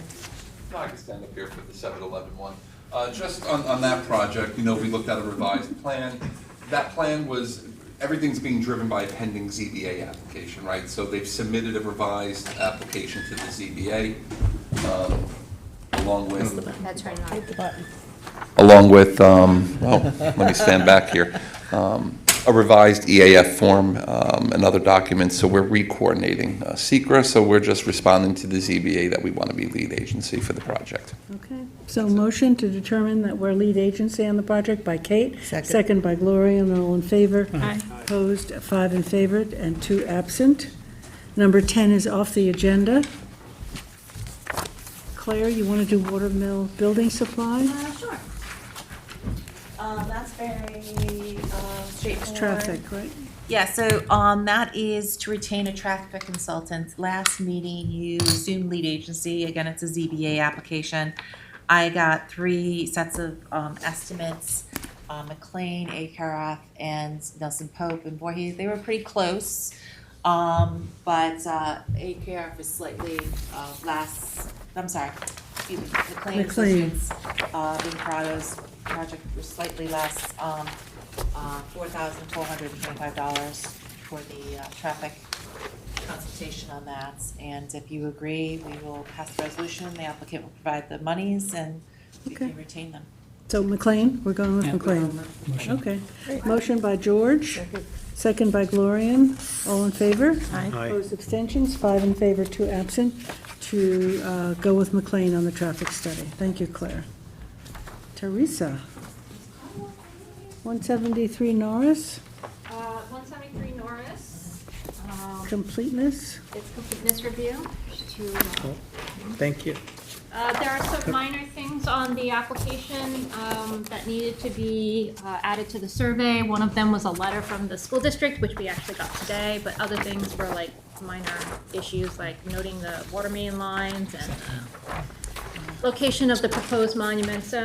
And so it's just to deem the application incomplete. There's a checklist. Carl has had that checklist. I gave it to him this morning, yesterday maybe. So it's incomplete. It is incomplete. Okay, so we're deeming 173 Norris Lane incomplete. Motion? Motion by Kate, second by Gloria, and all in favor. I oppose abstentions, 5 in favor, 2 absent. Seth Sim, Realty Associates. This is just the rescheduling. There's supposed to go on tonight. The applicant's attorney was not able to make this public hearing, so had asked that we reschedule for September 25th. To September 25th, okay, We'll motion? deal with this again. Okay, motion by George, second by Gloria, all in favor? Aye. Opposed, abstentions, 5 in favor, 2 absent. So we are Zach, fine. Seth, so I'll just make a note that it's rescheduled tonight? Yeah, it's on the agenda, actually. It says Yeah. rescheduled. Rescheduled, okay. What? 173 Norris? Deemed incomplete. Because there's some minor things on the traffic. I gave you the checklist. How do you hear Okay. Carl Sagline? Stay here, the next one we're, so Anthony, Sagvine Properties. Is that you, Carl? Oh, it's on. I didn't notice that. Are you Sagvine, Carl? All right. So I'll direct the board Number 14. to the aerial here. This is Middle Line Highway, Brick Hill Road. Looking at these 2 lots here, which were part of a previous subdivision, This is the Sagline. tower. You guys are gonna love This this. is the cell tower. Yep. This was a residential lot. It's still a residential lot. This was a second lot that was created. At one point, I believe the cell tower was on this property and had been relocated to this property. There's a whole bunch of history here. This little piece actually was a little land we got dedicated from the previous subdivision because the existing trail went there. So rather than get an easement, they offered up the property, so we got that out of it. The applicant recently submitted, and I believe CPF is involved, the applicant will explain. There's a proposal that was submitted, an application for a subdivision for 2 lots, and I'll show you the map in a second. One that would create roughly 20,000, this is a 5-acre zone in the aquifer, roughly 20,000 square foot lot around the existing tower, very oddly shaped, and then the rest of the land, I believe, will be purchased by CPF. That's, what. So the tower would stay and there would be CPF land around it. Yeah, look at this. See what happens when you make us go to CPF? Hey, hey. So it's sort of creating, a very strange lot. Very strange lot. It's very odd. This was a condition of the preservation purchase. This area is going to be used for the tower with the covenant that it'll always be used for the tower and not residential purposes. If they were to sell it, there's a right of first refusal for the town to purchase it. Okay, but We why, need multiple variances, as you can imagine. why did the town create such a, I mean, the CPF group create such an irregular lot? Fall, based on fall zone? And why would, I mean, there's No. housing all around Really? it. I mean, there's, Zero for fall zone. Right, so that it just strange. Property line is the top. because it's It's really, like- it's the like a tower is a 1%. really, really tall tower. How big is it, I 140? would have thought at the very least they'd say, well, where's the fall zone, and use that as the, Yeah, as no. what you buy. Or This at is least all a, preserved. at least a So- rectangular Where's piece. where's the building lot then? That is the building. This circle, No, no, oh, I'm sorry, No. this area right here, They've carved that out Oh, for that's the where cell you- tower. that's a separate lot, and the rest is preserved, CPF. So the access driveway is part of this lot. Part of the tower. Part of the And what's lot. the separate lot? It's hard to look, it's hard to, because it's so unlike anything you do. This horseshoe-looking thing, or horseshoe crab-looking thing, Seagull. It's a seagull. Yeah. is the lot that would hold the tower. The rest is preserved. Is there a house, like a, No, there is no, the only structure The is other the lot- tower. The other lot is This purchase comes with a covenant that the only structure would be the the tower. tower. We get some clarification from Jackie Fenlon's office about why they did this? So Why they did She this sent an shape? Jackie sent an email which, Good, because we requested it, didn't we not? Yeah, I mean, this is how they configured the lot. There will be covenants on the remaining cell tower lot that the tower can remain, and that it cannot be developed further unless it's a telecom or cell tower use. There's language to that effect in the contract about the right of first refusal. And she said she'd be happy to explain more. Well, I think we can make a recommendation to her that we want to see a conventionally shaped get a building lot, lot. whether it be a Yeah. square or a rectangle. Well, something that covers the fault line, Yeah. at least. Oh, just curious Well, they why. don't have to worry about that here, why because there's is nothing. there an access to Yeah, I a mean, it's trail? all open or- space. It's open, so there's no structure. yeah, I don't, And here's again, the cell it doesn't, tower. I don't think it matters. 94. I think this lot was drawn so to maximize the preservation area. This little jog Well, they're out gonna is- get it anyway. You know, I mean, if this tower should ever leave, the town has the right to Well, even if, convert it into a even if preserved.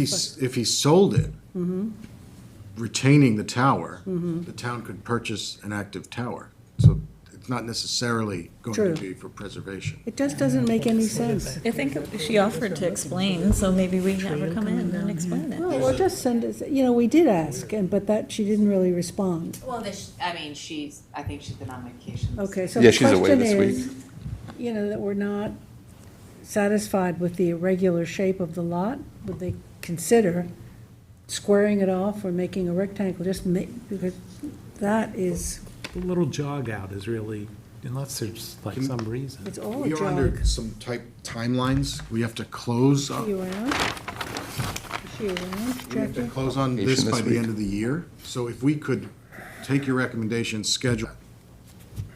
Anthony, just as an aside, what's the property, wooded property Behind it? around it? Is that, You mean right behind it? well, all around it and think the it's north and, town. I meant, think but it's it's all town, preserved, I'll show It's you. all It's all town. Well, there, preserved. there, there are a couple of houses before you go down the hill to the tower. Yeah.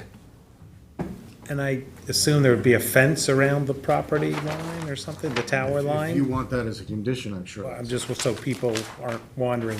Well, I don't If think, anybody- this is for preservation. There wouldn't be It isn't wanderers for- anyway. But Okay. well, there might if you want to like some sort of demarcation of the two lots, I can talk Why to am I the, not seeing houses But on again, the, that's really on going the to be east the side of the middle town, line? right? Right, and it's been there forever, so there's, I mean, I don't know about, does vandalism or anything ever See occur it, with these kind Marion? of? It's up there. Cell towers are protected by, fencing and. There is they're fencing of some checking kind it. up there, Yeah, it yeah. happens, there's very rarely. you Okay. see it. They've been down that road a lot. So this is a two-lot subdivision. Two lot subdivision. So the lot is that way, Gloria, with the house on it. There is a house. Maxwell has one, right? The house is to the east. Yeah. Is that what you're Yeah, talking about? Yeah. yeah. There are houses to the west. Not. Which I'm not seeing on that map. No, it is. Well, that's What an are area. they? So Do we know what they are? the houses to the west? There's nothing, that's a big open To the space. south. What is that? Southwest, actually. South- Southwest, you got Southwest. some. There, and But you what's could up? see, you could see the green here. I mean, there's a lot of preserved land here. Up here, this is preserved, this is all preserved. That's the golf course, And up here, yeah. and that's the sand pit. So, And what's below it? Yeah, Anthony? What is that?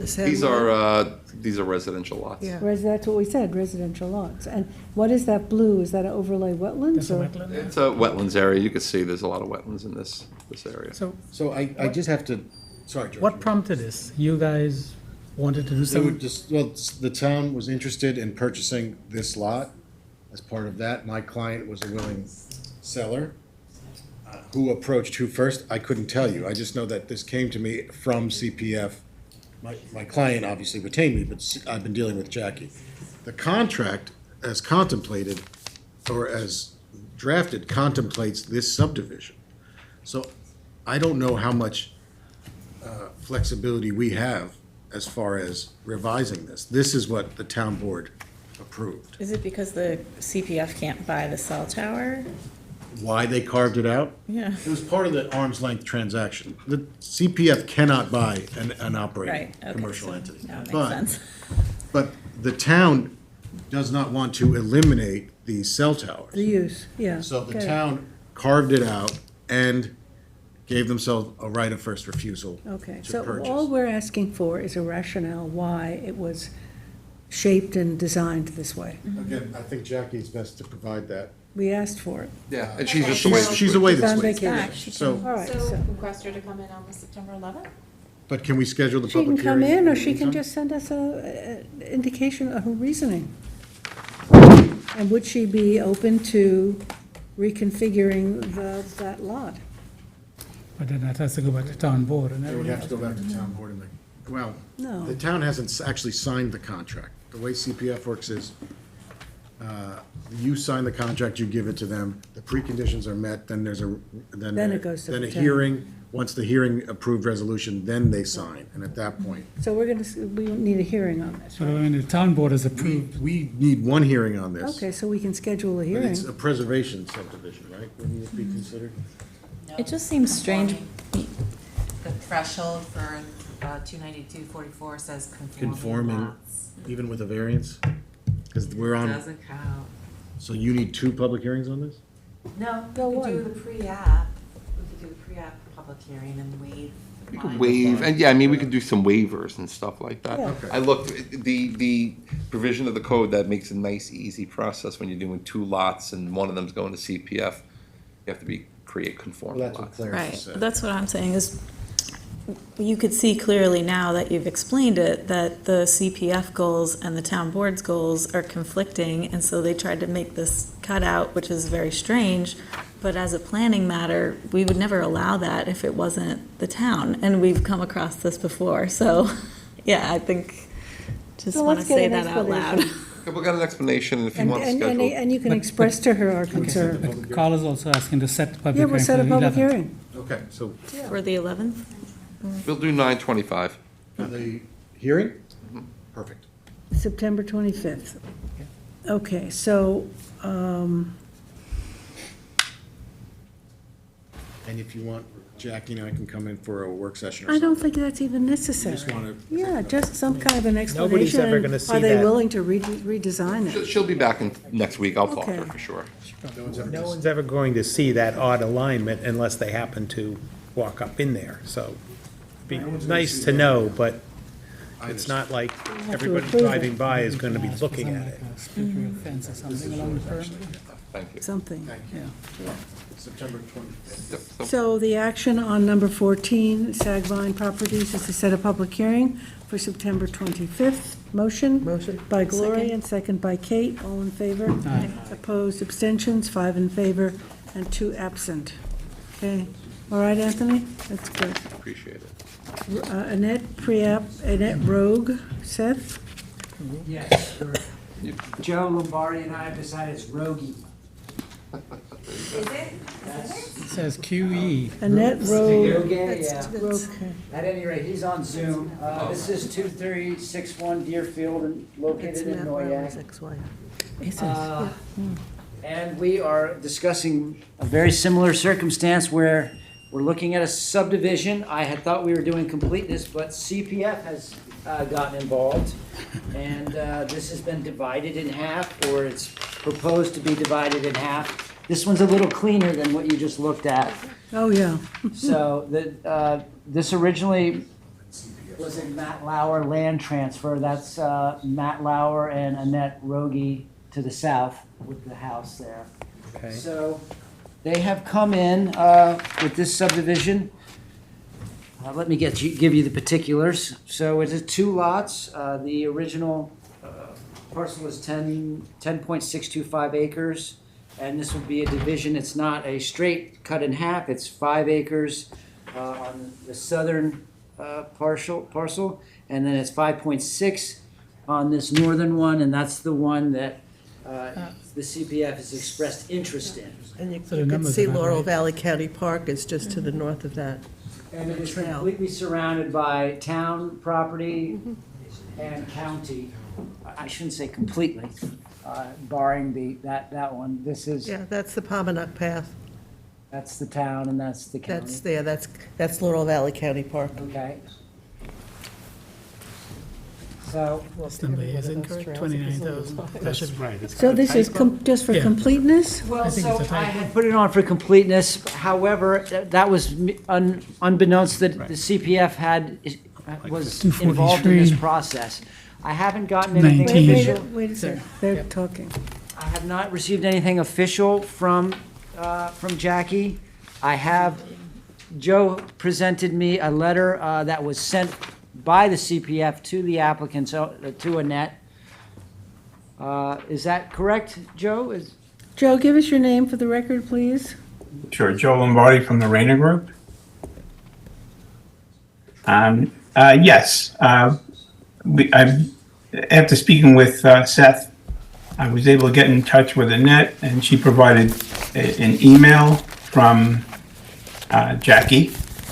And basically, Jackie brought the property to the town board, and the town board was interested in purchasing it.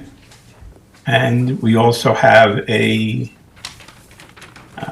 what's it called? She signed a document saying she has, that she's a willing seller. So the town board can move forward with having a survey done, and whatever the process is to purchase the property. So with that in mind, we're back to this waiver capability that the planning board can waive under 292-44 any 2-lot subdivisions that are creating conforming lots. This is CR 200. We have 2 5-acre lots, one of which is going to be, or is thought to be, purchased by the town. But So- even if it weren't, it's still a buildable lot in that zoning. Well, let me point out, in our summary, the the lot measurement has a typo in it. It's not 29,134, it's 219,134. The size is there. Oh, here, yeah. Is that on me? 29,134. It's 219,000, not 20. Oh, 219. Yeah. Because it would have been one very tiny lot and one Tiny. very huge lot. Yeah. Yeah, okay. But it's- See that, Seth? I do. Yeah. So we can Oh, apply yes, this of course. waiver of 292-44? I'm sorry, say again? We can apply this waiver, that's in our code, Yes. 292-44? Today is the discussion, but it would be something for you to consider. I would need to put it on in a subsequent meeting for a waiver, and that's, What does the waiver do? there is no longer a subdivision. Entire process. Waives the process. subdivision process. Yes, and it Okay, gives okay. a little bit of standards, very few conditions to be met, one being the health department approval. In this case, it'll be able to be exempted because the lots are both 500,000 square, or 200,000 square feet, 5 acres apiece. So it's a very quick process with health department. We're just a one-step process. They provide the maps and then they can go and close. So it's Great. it's a very quick process. So this is on for completeness? I Or- originally thought it was. No, just a discussion. Yeah. We want you to be aware of waiver. There's nothing, just to say, so we're not And I, spinning the wheels. I think that Joe, right, or he There- needs there's a more. letter from the, an email from Jackie is Yes, sufficient it's for us, sufficient. so Okay, we just good. need to speak, and we'll have it at a future Perhaps she meeting. can speak to it at the next meeting when we're discussing the waiver, if she's going to be here for the other. She probably won't. We don't need her here for that. I mean, everybody's time is precious, and we're gonna have a big agenda on that day, so, Okay, So so. discussion. Yeah. Discussion. great, thank you. Okay. So there's no action. No action. No action. Prema. Prime Storage. This is, I'll pull it up on the screen, but it's. This is behind the Farrell Yes, Storage yeah, Complex. just This right is the behind it. old one, yeah. Hi, can I have your name for the record? Joe Neitzel, JMN Architecture, architect for the applicant. Neitzel? Neitzel, Yeah, and what company? JMN. Okay.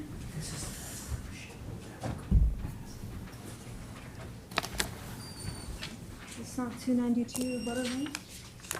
Oh, 229, excuse me.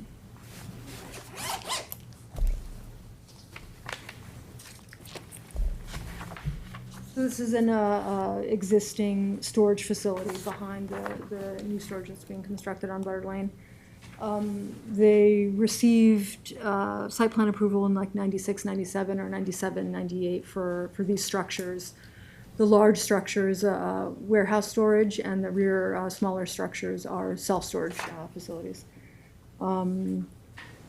The proposed work is to construct a second floor level within this existing warehouse storage to become self-storage, just like the buildings in the back. And it's a little less than 15,000 square feet of space, and they're doubling it up.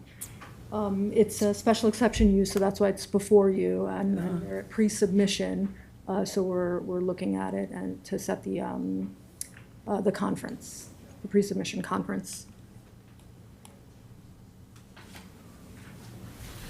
I don't know, Joe, if there's anything else you wanted to present? There's no changes really proposed to the exterior. There's a current loading dock along Butter Lane at the, I believe this is north side of the existing building. We're just proposing to remove that and, remove the loading dock and asphalt that area. The building outside is gonna remain, the entire site's gonna remain the same. We're literally just constructing a new floor inside of that building. We're gonna put an elevator in, 2 egress stairs. Currently, it's being used as a moving and storage business, is what's in there now, and we're converting it to self-storage. Self-storage. But self-storage only on the upper level? Both floors. The whole building will be self-storage. What happens to the parking calculations when you, I was gonna ask about that next. Parking's basically the, self-storage is 50% of what the warehouse requirement is. So I don't know the calculation off the top of my head, but if we needed 10 for the warehouse, we only need 5 for the same amount of. It's for the septic. 4 and 8, 10. Cove Marina is off. okay. Yeah, this was like that. And 24 is off, the Bridgehampton Common Target signature. Good. So want to just identify yourself? Sure. My name's Denise Shern. I'm the attorney for the applicant, Drazy's Farm, LLC. This is an application for a horse farm on property that the development rights have been purchased off of from Suffolk County. So there's a Suffolk County easement over it stating that it must be used for agriculture, and one of those agricultural uses is a horse farm. The intent here is to use the horse farm actually on a seasonal basis.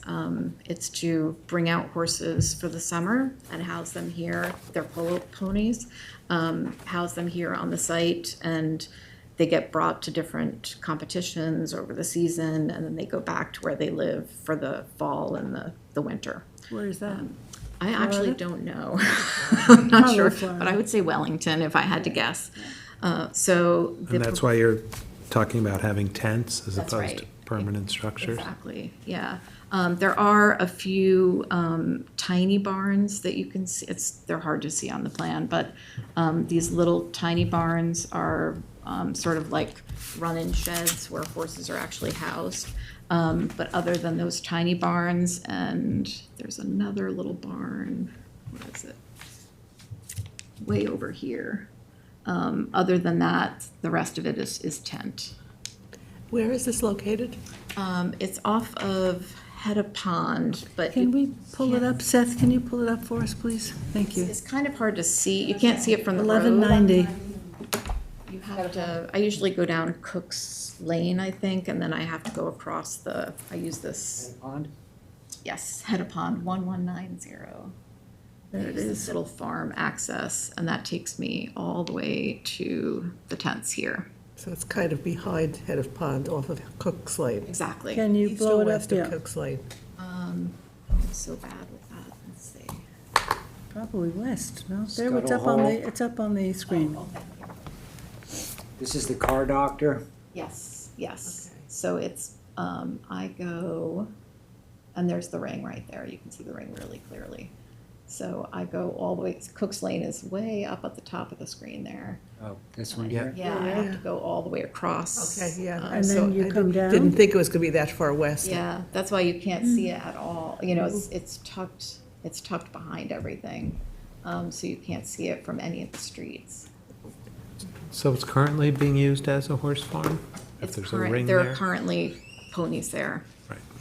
and tents, and we're in justice court over it. And that's what brought, Can you move it out so that we can see The the entirety of road? it? No, just the road, yeah. I just want to see where these residences are. so the one, This is not the property that built the barbecue building, no, no. no, there's one house, but it's actually our house, not my house, it's the client's house, that you yeah. can see This on is you. on the survey there. Other than that, they're really surrounded by roads, and the car doctor. How did So where are the tents now? You have, you're in justice court for what? For having the tents. Without a permit? Exactly.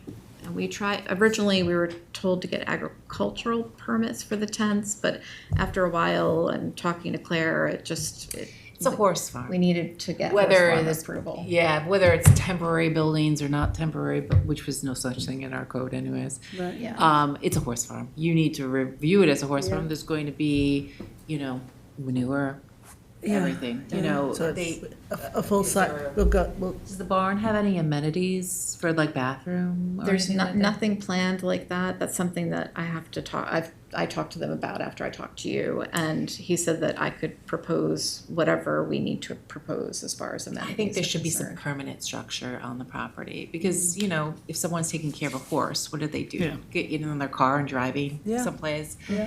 where the horse needs attention, right? So I think there should be some type of basic structures, even if you do allow the tents to come up and down every season. Can you give us a visual of these tents too, and the size of them?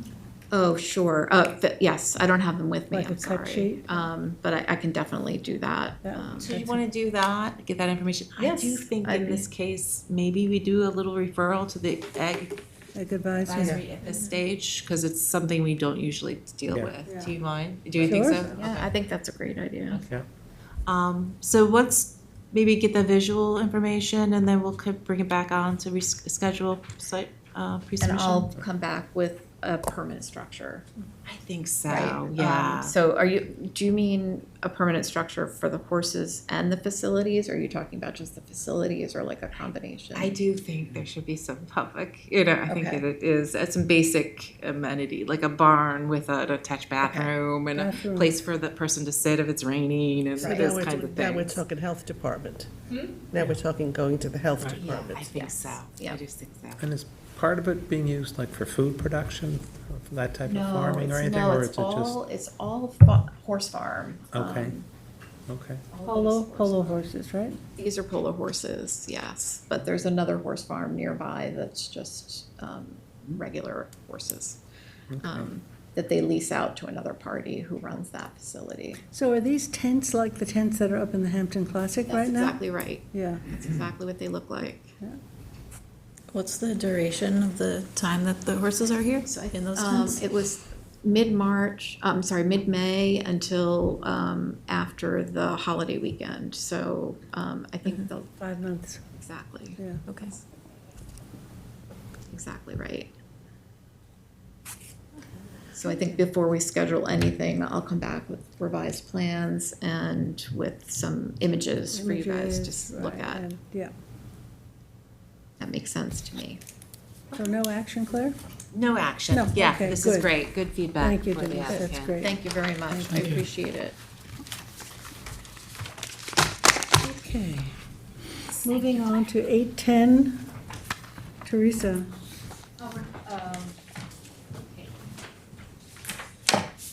So 810 is an application to construct an ag building, 7,200 square feet at 810 Lumber Lane. It was part of the ag reserve for lumber subdivision. The application is complete, so I'm recommending a public hearing for September 25th. Is this where they're building with the thing that has the dark fence around it? Yes, there is, they have done some alteration to the soils in the ag reserve. They've regraded it, which was not permitted pursuant to the ag reserve language.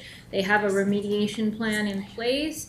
As part of the application and the public hearing, we'll ask for an update on the time frame for restoring that area. And there's a stop work order on this? It was lifted to allow them to do the restoration work. But yes, technically there is a stop work order. They're only allowed to do the restoration work. And what about this black fencing that's all around it? I thought that was not Well, some of the permitted. fencing is silk fencing, but we can ask about that. Okay, so you just want to set a public hearing for this for 9:25. April 20, April, September. going backwards, September 25th. Motion. Let's go into next year already. Motion by George, second by Gloria, and all in favor. And third by Kate. Okay, in favor, opposed, abstentions, 5 in favor and 2 absent. Claire? Delandro Farms. Wayne, is this yours? I'm gonna pass this out to you. This is Wayne's letter and copy of the pre-submission report. The application report. Flower farm? Well, this is a 3-lot subdivision, Barbara Hedrow. You want copies of the map? I have a couple more copies. Do you want to do an overview, Claire, or what? Yeah, so you issued a pre-application report in August of 2023, recommended a redesign of the project. And you suggested that there be 2 lots in the front and 1 in the rear. You also, during the review, were concerned, this is Aqua Protection Overlay District, and it was historically used as a farm, but vegetation has come back, and you asked at the time of the subdivision that they restore the lots back to aquifer levels of what the clearing would be. So that is part of their proposal, and they're willing to do that. So that is the design. So the first question is, do you find that this is pretty consistent? And I do. I looked at your pre-application report. It is In 2023? 2023. Can I just give you a little background? Yeah, give us a story, Wayne. So, from a tax map standpoint, you can't really see it, there's a dotted line. There's 2 tax lots here. So, you see Seth, the lot to the north? Where the red line, that lot there, that's a separate lot, that's part of this. Okay. Oh, this so- long skinny thing? Yes. Yeah. Yeah, so that's part of the subdivision. There are 2 separate ownerships under control of our client. The southerly property, the large property, has 3 dwellings on it. So in theory, if we went in on the smaller lot, we could go and put a 4th dwelling, overall on this property. But nonetheless, our clients came in and said, we want to do a 3-lot subdivision conforming to the zoning. The original proposal, if you recall, the existing driveway, if you can see on Yeah. that north lot, we were proposing a common driveway, and there would be 2 flag lots with 1 lot fronting on the street, and we were gonna use that existing driveway as the location of a common driveway.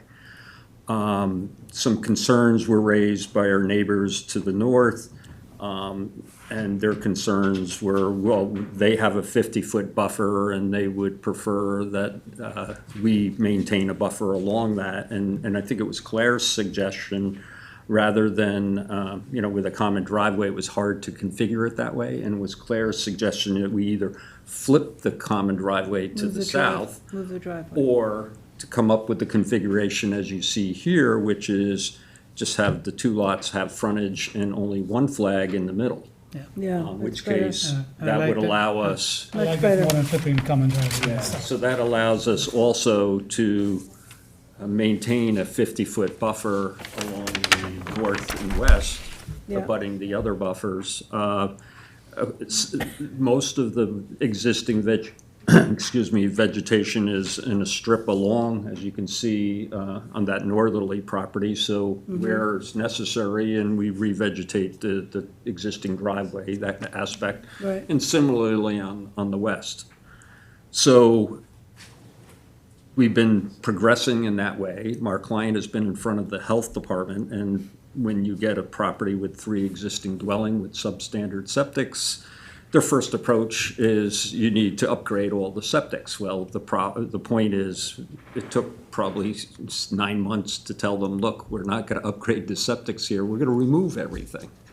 So we're at a point at the health department where they finally agreed to that. We're filing a covenant that says they can't convey a lot until all the houses and the septics are all removed, which will satisfy the health department. However, from the town's perspective, especially since one of the houses will be virtually on lot lines, it would be a condition of final approval, your final approval, that we would have to remove all the structures, and then we would get the map signed. So we'll be in compliance with the health department and the planning board in that regard.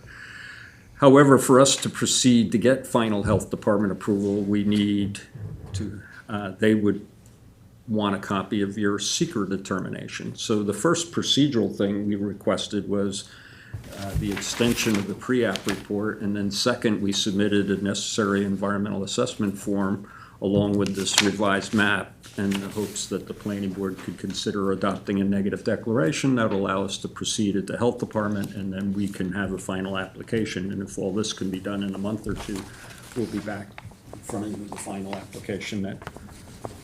So the number 1 is to extend the pre-app, but is that not, that's the basis from which we have to work, the pre-app?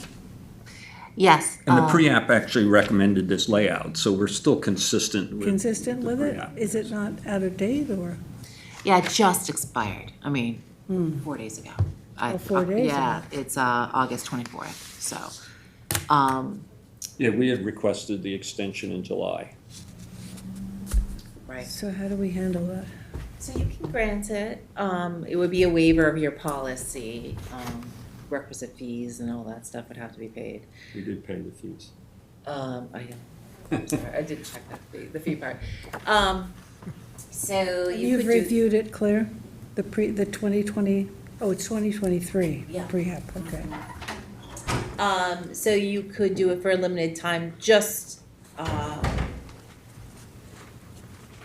Claire had suggested if you extend it for 6 months, like I explained, we're ready to go once you adopt a negative declaration with the health department, and the health department will stamp the maps. That's all we need to submit back to you. But first of all, we need to extend the pre-app.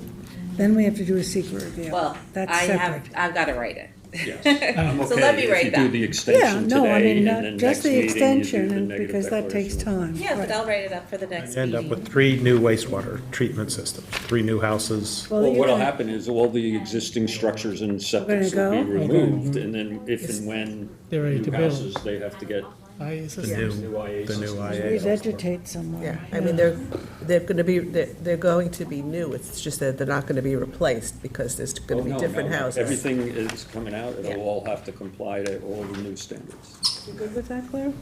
Okay. So let's make a motion to Deem, Extend. extend the, pre-app for 6 months, the 2023 pre-application report for 6 months. That's from the date that it expired. Yeah, which was 4 days ago. August, so this will be February Yeah. 24th. To Feb. 24. Okay, let's do that first. Motion? Motion. By Gloria, second by George. All in favor? Aye. Opposed, abstentions, 5 in favor. And then I'll bring it back on for Two secret absent. next meeting. it's the first If you time have I've. time, if not, do it in, you know. Okay, yeah, we'll see how the meeting is. We have a heavy agenda, you know. See how that meeting. Claire. Thank You. you. Okay, thank you, Wayne.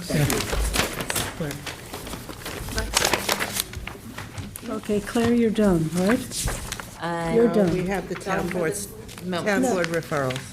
Yeah. Let's do those quickly then, because you have Oh, to leave. Yeah. Town board referrals, yes. Number 7 and 8. So this would be to, the term of services would go for planning board and ZBA, go from 7 to 4 years. So from 4 to 7 and back to 4. Yeah. Yes, Getting rid of the term limit. That is not in 330. No, I know, but After a I long did want to convoluted mention it to process to them. take it back to 7. It's a companion piece to chapter 64, which eliminates the term limits. Yeah, how come we didn't get a referral for that? Because it's not in 330. It's in chapter 64. Totally town board. Get What's referrals. the overall outcome intended? The intention, it's in the legislative intent of this. This legislative intent, didn't keep one of those, so if you want to read the legislative intent. Yes. Which one, your legislative intent, what? 330. So this The says, three, oh, yeah. Seeks to reduce the term of zoning board and from 7 to 4 years, and thus appoint each member for 2 4-year terms. By way of this amendment, and to the extent necessary, the town board intends to supersede town law to establish terms of office where inconsistent therewith. That's the legislative intent. Did you see? This- where do you Discussed see at a work the session or maximum anything where number we of could see years, what Gloria? I didn't see that. brought this on? I don't Didn't you think say anything 18 specifically years? brought it on, but they That would was have a- discussed it at a under- work session if it's a local law, so Not we can this. find out. Oh, yeah, The- because if the there's no intent term was limits, for there it to be a isn't. companion to getting rid of term limits. Okay. And that intent, I can read to you. Yeah. Town board recognizes the value associated with term limits, allowing for a broader public service opportunities and promoting responsiveness. It must also reconcile the importance of experience and institutional knowledge that years of service brings to land use review. Thus, the purpose of the local law is to eliminate term limits for the ZBA and planning board members. So they're shortening the terms, but eliminating Term limits. term limits. So it's kind of a wash. I mean, I do want to just go on I have the 2022 legislation that went from 4 years to 7. Yes. And so my belief, I support both, but I just want to say that if we have a 7-person board, ideally, the New York State Federation and U.S. Planning Association recommend 7-year terms, primarily for rotation, for consistent and comfortable rotation of members on and off. So, but in the light of the elimination of term limits, then I believe it's easier to have consistency and continuity. So one essentially washes out the other. But I do think that there should be some record, given the fact that in 2022, on June 14th, legislation going from 4 years to 7-year term was approved, and for all the reasons therein. Exactly. Yeah, I mean, I have to say that the idea of losing a whole lot of senior people in one fell swoop is not good for the planning board or the ZBA and for the town to make decisions. So if there's a consideration, since there are no longer term limits, to make sure that you always have a balance of new and old. And I mean, that's something that I think makes sense from a practical application. How you actually do it is a whole other story. Right, because right now, only one person expires a year, right? Yes. Right. Well, one of It's my- a real mixture because there are holdovers, Yeah, yeah, They've eliminated any kind of a schedule of rotation, right. which Well, every 4 is years. well, Not every. does that mean 7 people can be replaced? Well, that's why No. I'm There's no saying. rotation schedule here. That's why I'm saying without a rotation schedule, there has to be a practical application that you don't turn over an entire board, that you have a mix. And there, haven't read this fully, but, at one time there was some kind of a rotation schedule. This one had a very complicated. And we're still That in the was process of completing a rotation to the fact where we get to that, I think. Super complicated. So this doesn't have it, Yes. which is a concern, and frankly, I think that going from 7 years to 4 years makes the possibility of political Agree. appointments, increases the possibility of politically inspired appointments. So that's a comment. Just make a comment about staggered terms. That's what they're talking about, because that may be included just within the larger law as opposed to in this specific I section. think there's strong support for elimination of Term Term limits, limits. yes, I absolutely. agree with that. Yeah. When's the hearing on this? September 9. Oh, yeah, that's why I want to. Okay. So when is the term limits legislation up? September 9th, I believe. September 9. Both of them on together, I would think, yes? Yep. If they're parallel, okay. Okay. So, am I going to say you supporting it? Supporting it? But, concerned with the increased appearance of political appointments? I don't support the reduction from 7 to 4, no. Okay. I would also say I don't support it. Well, the comment prior to that was, how do they do this transition? What was it? Well, the The rotation schedule yeah. to ensure that we Right. don't end up with Right. having too many vacancies at one time. Yeah, I mean, I don't know how to. I believe the law Yes. speaks to staggered terms. That's why I'm just saying. Staggered let's terms. put It should be in staggered- there. Make a point of their concern with staggered terms, because that may already be addressed in the Tom? larger law. That seems to be, they're striking out. It looks to me Everything like else. they're Yeah. striking They're out. striking all of that. Yeah. Right. But it might be included So, elsewhere. so Tom, That's in possible. consideration of the fact that they've eliminated the term limits, do you still feel that it should be 7 versus 4? Yes. Okay, I agree with that. I think that it. Because it's consistent with New York State. Yes, I mean, I had given all of that information to Bouvier, and that there's probably language in this. Yes, if you have a 7-person board, they strongly recommend a 7-year term for reliable, consistent rotation. And I We do don't, not have a 4-person board. We have a 7-person board. There's some states and communities around the country that have 5-person boards. They have 4-person boards. But we historically have, they've tried to reduce the number of people on this board any number of times, and that it doesn't hold. So, at a 7-person board, you have absences, we don't have alternates, because that can be complicated. So, we've had summer vacations. So a 7-person board gives you that bulk Right. on either Which you end. have. Which we have now. We have And a it also 7-person provides board. a broad spectrum of people Right. that bring different skill sets, which, Right. right now, this board has, in my opinion, has a really good balance. Yeah.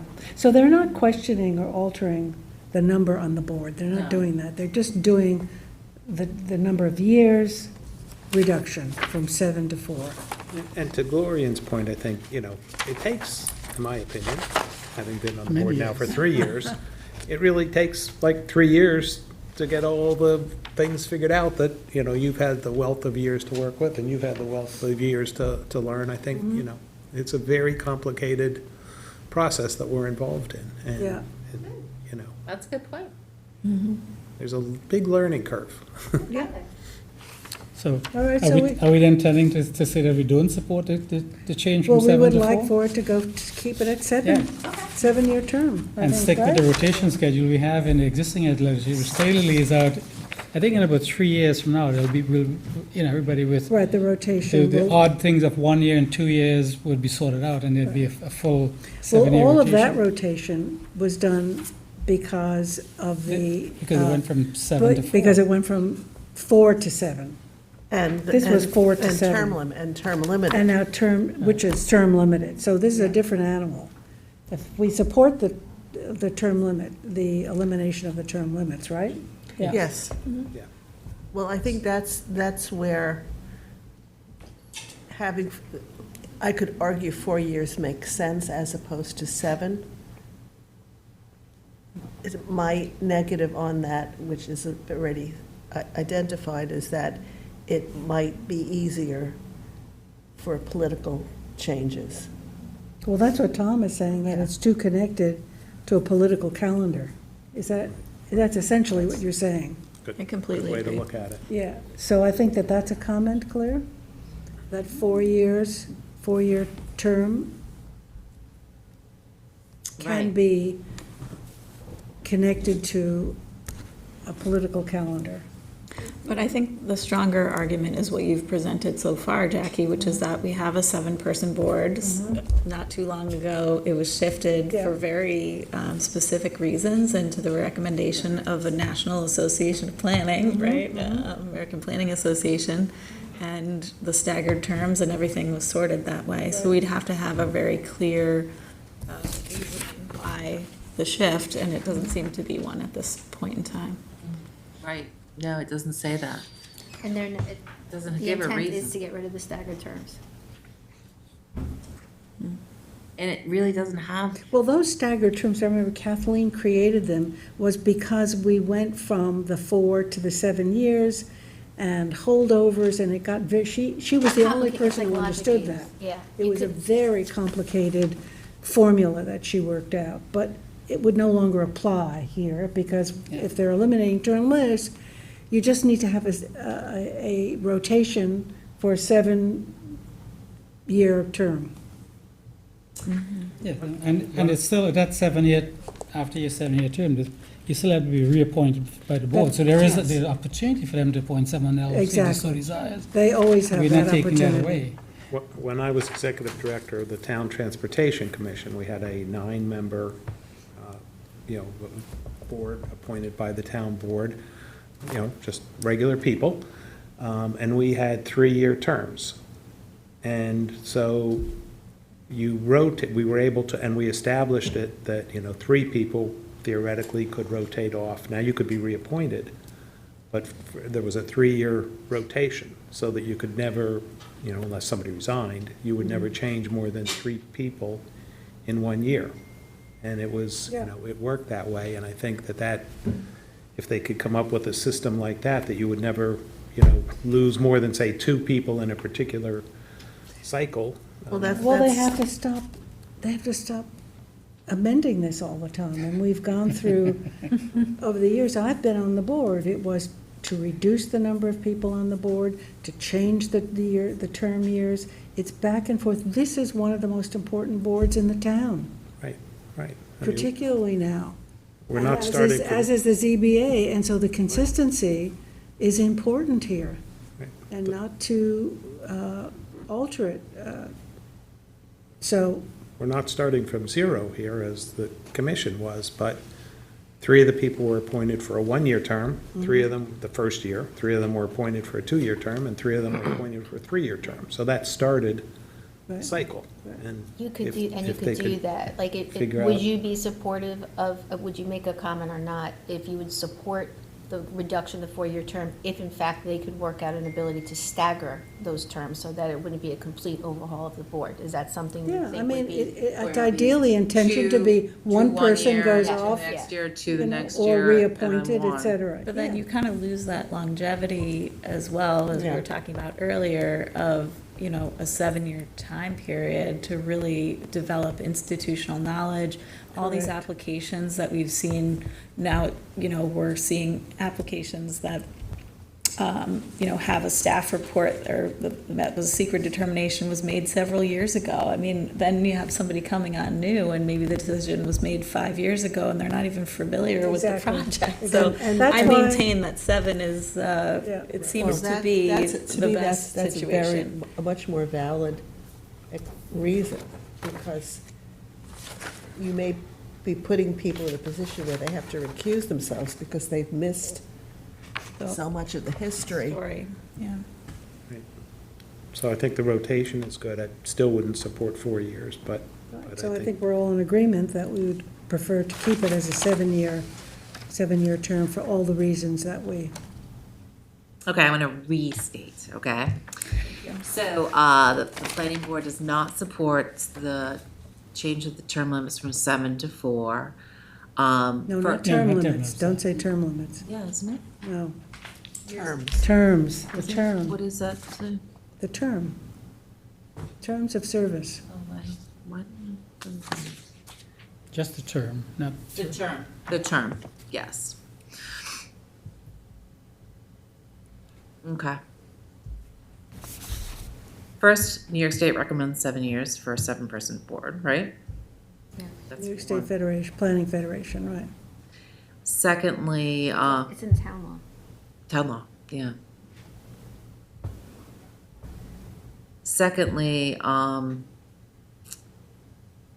would think the experience is lost when someone is do it, right? So that's, I'm saying, there's for reliability and consistency and knowledge of the board is lost if someone has to be reappointed every 4 years, right? phrase institutional knowledge. Institutional Learning curve. Institutional knowledge. The learning curve. Well, I mean, they Learning use curve, their right. term that they use here.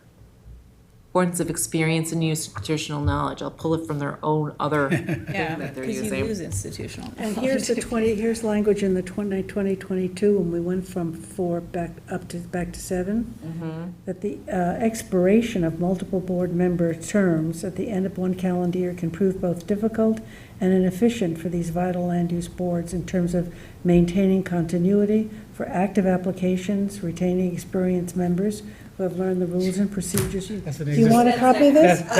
that's an existing code, so that makes sense. I'll take that. So one I'm gonna town copy attorney that, wrote and that I'll and a make different town attorney All very wrote that. sensible. Right? I We're mean, not reinventing it was the all the wheel. language that we provided then. Yeah, and, you know, it's a So that different, one, it's a and different board now, so they won't recognize it. Yeah, let me support the elimination of term limits. Plus, you know, there's Yeah, but training. That's not a regular fair. That is, here you can say, and then it is as a further, Okay, we would recommend. we understand this is a companion piece to chapter 64, and the planning board supported that. Okay. How's that? Yes, Thank you. very much supports that. You want to make a copy, Claire? Yes, I'm I not going do. to give you this. Your I have third to- point is that there's an appearance of it being in a political appointment if you're doing this every 5 years. Do we want to say that, or do we? I don't want to say that has an appearance, but it can coordinate with the political calendar, which is an election every 4 years, right? Right.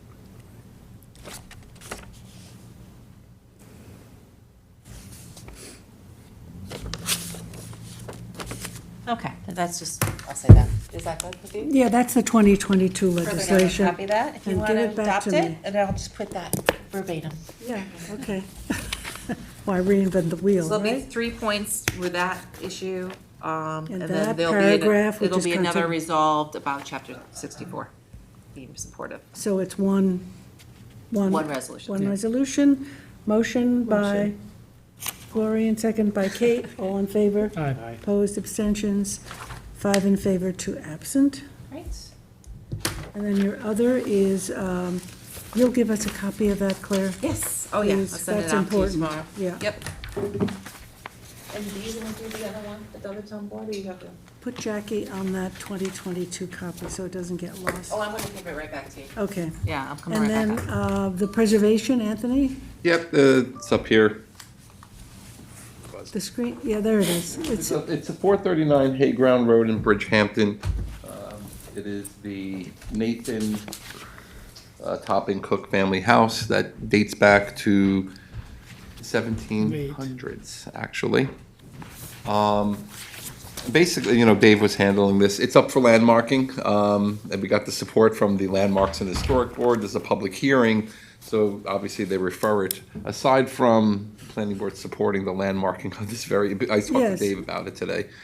He says it's fantastic, and when someone wants to do something like that for this, it's great. It's basically been in the family since, in various,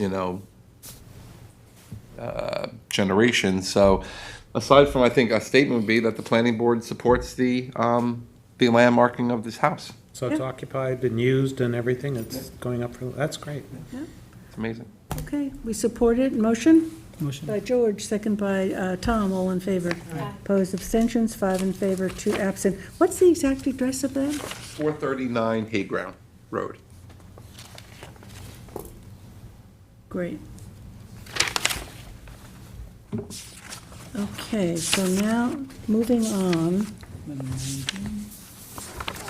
All we have left we've is done 19, we have 21, 12:01. 21, 22. Tw- I'm 12:01. acknowledging, did you sign these? No, Karen? what about overclearing?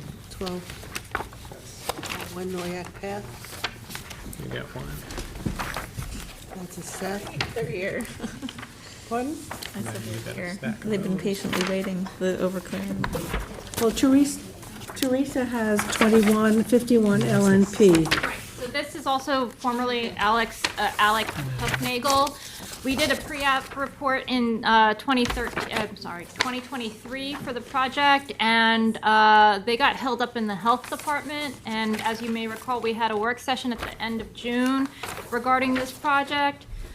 In 2004, we did a land swap, a lot line modification, this section for this section, and at the time, the health department said they didn't need health department approval, but now they're coming back in to subdivide this bit off of this lot, and they said, well, wait, now you gotta include that lot. So what we're doing is adopting a revised pre-app report which describes the fact that we had previously authorized this lot line modification, and so we have no problems proceeding with the final subdivision, including this lot, to reauthorize that lot line modification, and we are extending the pre-app report so that they can get through the health department. Okay. That's complicated. Do you need to read anything else into the record here? No, I think that's it. Okay. Just the two resolves, that's all. The two, so the first one is to And this. So it was. extend the pre-app? It's to adopt the revised pre-app and then extend it. So we're adopting the revised pre-app and adopting it, so I need a motion for that. Motion by Kate. Second. Second by Gloria, all in favor? Aye. 5 in favor, 2 absent. And the second is Extend it to, extend the pre-app Extend it to 2000, until June 2026. until June 2026, so it's a little less than a year. Okay, motion by George, second by Tom, all in favor? Aye. Opposed, abstentions, 5 in favor, 2 absent. Thank you. Okay, so we have Seth, I believe we're at the end. guess what, overclearing. So, man, invite Mr. Mrs. Cohen up and Drew Riley, the landscape architect from Mahoney and Associates. Well, I brought in some of these plans. I included a smaller digital version for the packet. But I thought I'd show you the whole thing in all its grandeur if you, Gotten quite the education today. well, why not? It's quite a lovely plan. So 1201 is in the APOD. I'm just gonna leave that there. Now, give the Cohen plan as well. So feel free to discuss your plan. So we're happy to be part of the community. Not so happy to be here, but we appreciate everything that you do, and we obviously We welcome you. do the right thing and bring this back to where it should be. your help. So a general overview is it's in the CR 200. The parcel is 92,545 square feet or 2.12 acres. The plan before you is a revegetation plan to bring them back with the 25% clearing allowance. And that would be to restore 14,627 square feet. Drew and I and Mr. and Mrs. Cohen have been going over this plan. The one thing that really stood out on this particular site is there is really some very significant topography here. So in order to get this house and the pool house, there was quite a bit of grading that went on. You can see on the plan in front of you, the septic system was put in the front as well. So our original iteration of the re-veg was going over that septic system, so we had to point that out and find alternate areas to revegetate. The grading had changed quite a bit, so I had them restore the grading in all the areas outside of the clearing. So Do you have these drawings up there? up there as well, I should very well.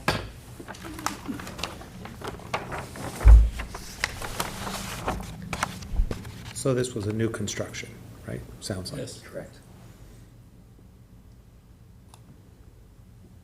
And those are like rock revetments around the, There are some retaining walls and some areas of boulder revetments.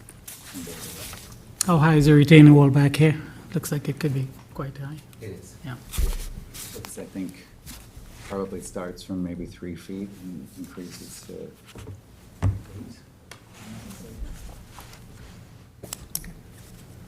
okay, just if you could blow that up a little bit for us, Seth, and just walk us through it.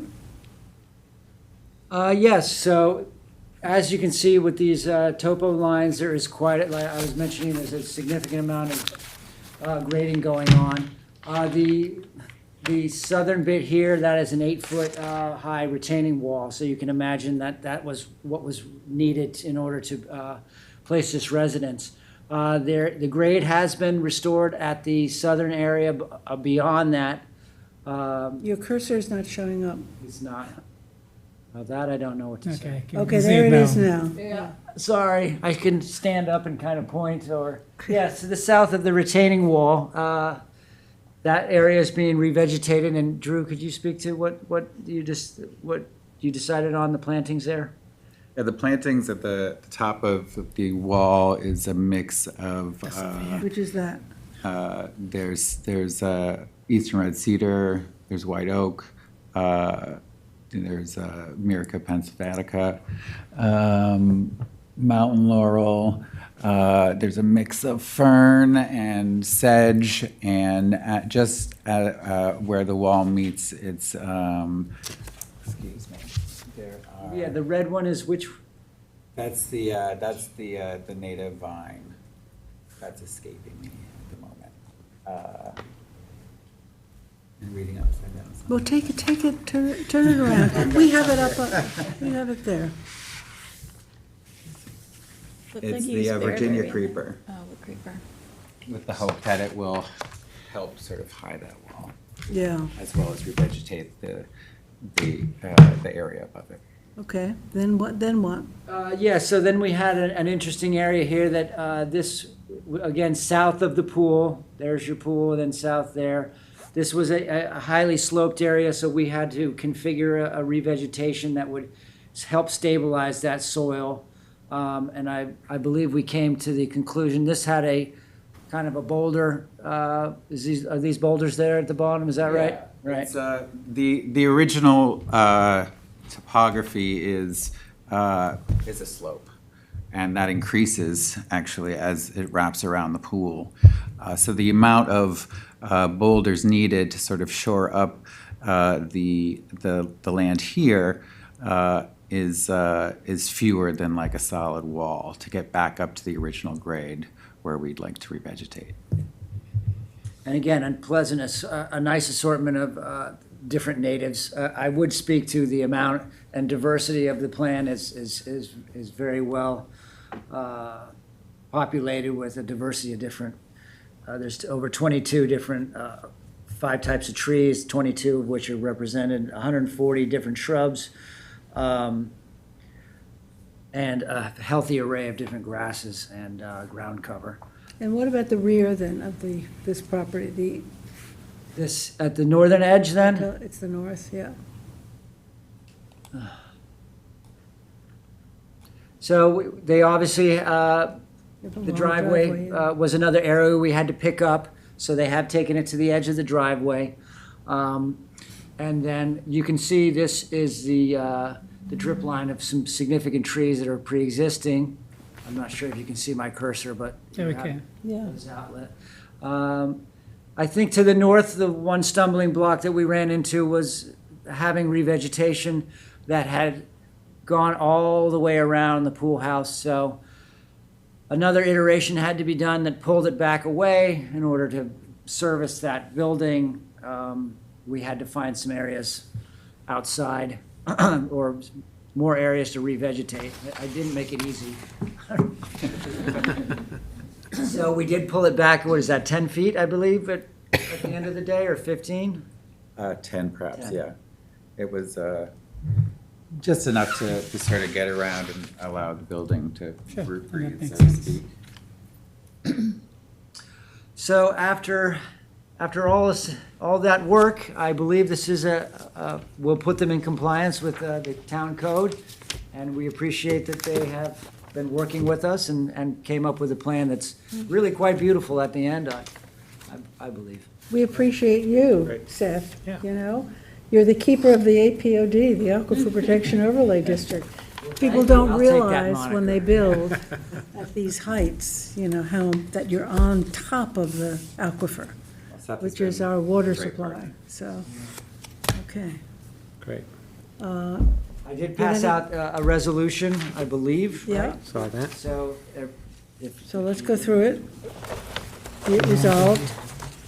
Yeah, so be it resolved that all work will be completed and shall be inspected before the issuance of a certificate of occupancy or a certificate of compliance. Upon completion of the revegetation plan, 4 final as-built surveys will be submitted to the Planning Division. And the approved disturbance restoration plan shall be valid for a period of 1 year, at which point it would need to be extended if you had needed more time. Which means Seth will be back out And to that visit will you all be with again. me, So, At any rate, I think that's be a resolution that the planning board would. Okay. And the drawings are quite beautiful. Are you Mahoney? Yes. Yeah, lovely. Riley, yes. Very nice plan. The board have anything to say? Do you have anything more? Motion to approve by Gloria, Lots of things to plan. second by Kate. All in favor? Aye. Opposed, abstentions, 5 in favor, 2 absent. Thank you. Thank you. Thanks for the efforts. Appreciate, coming in. appreciate your time. Thank you.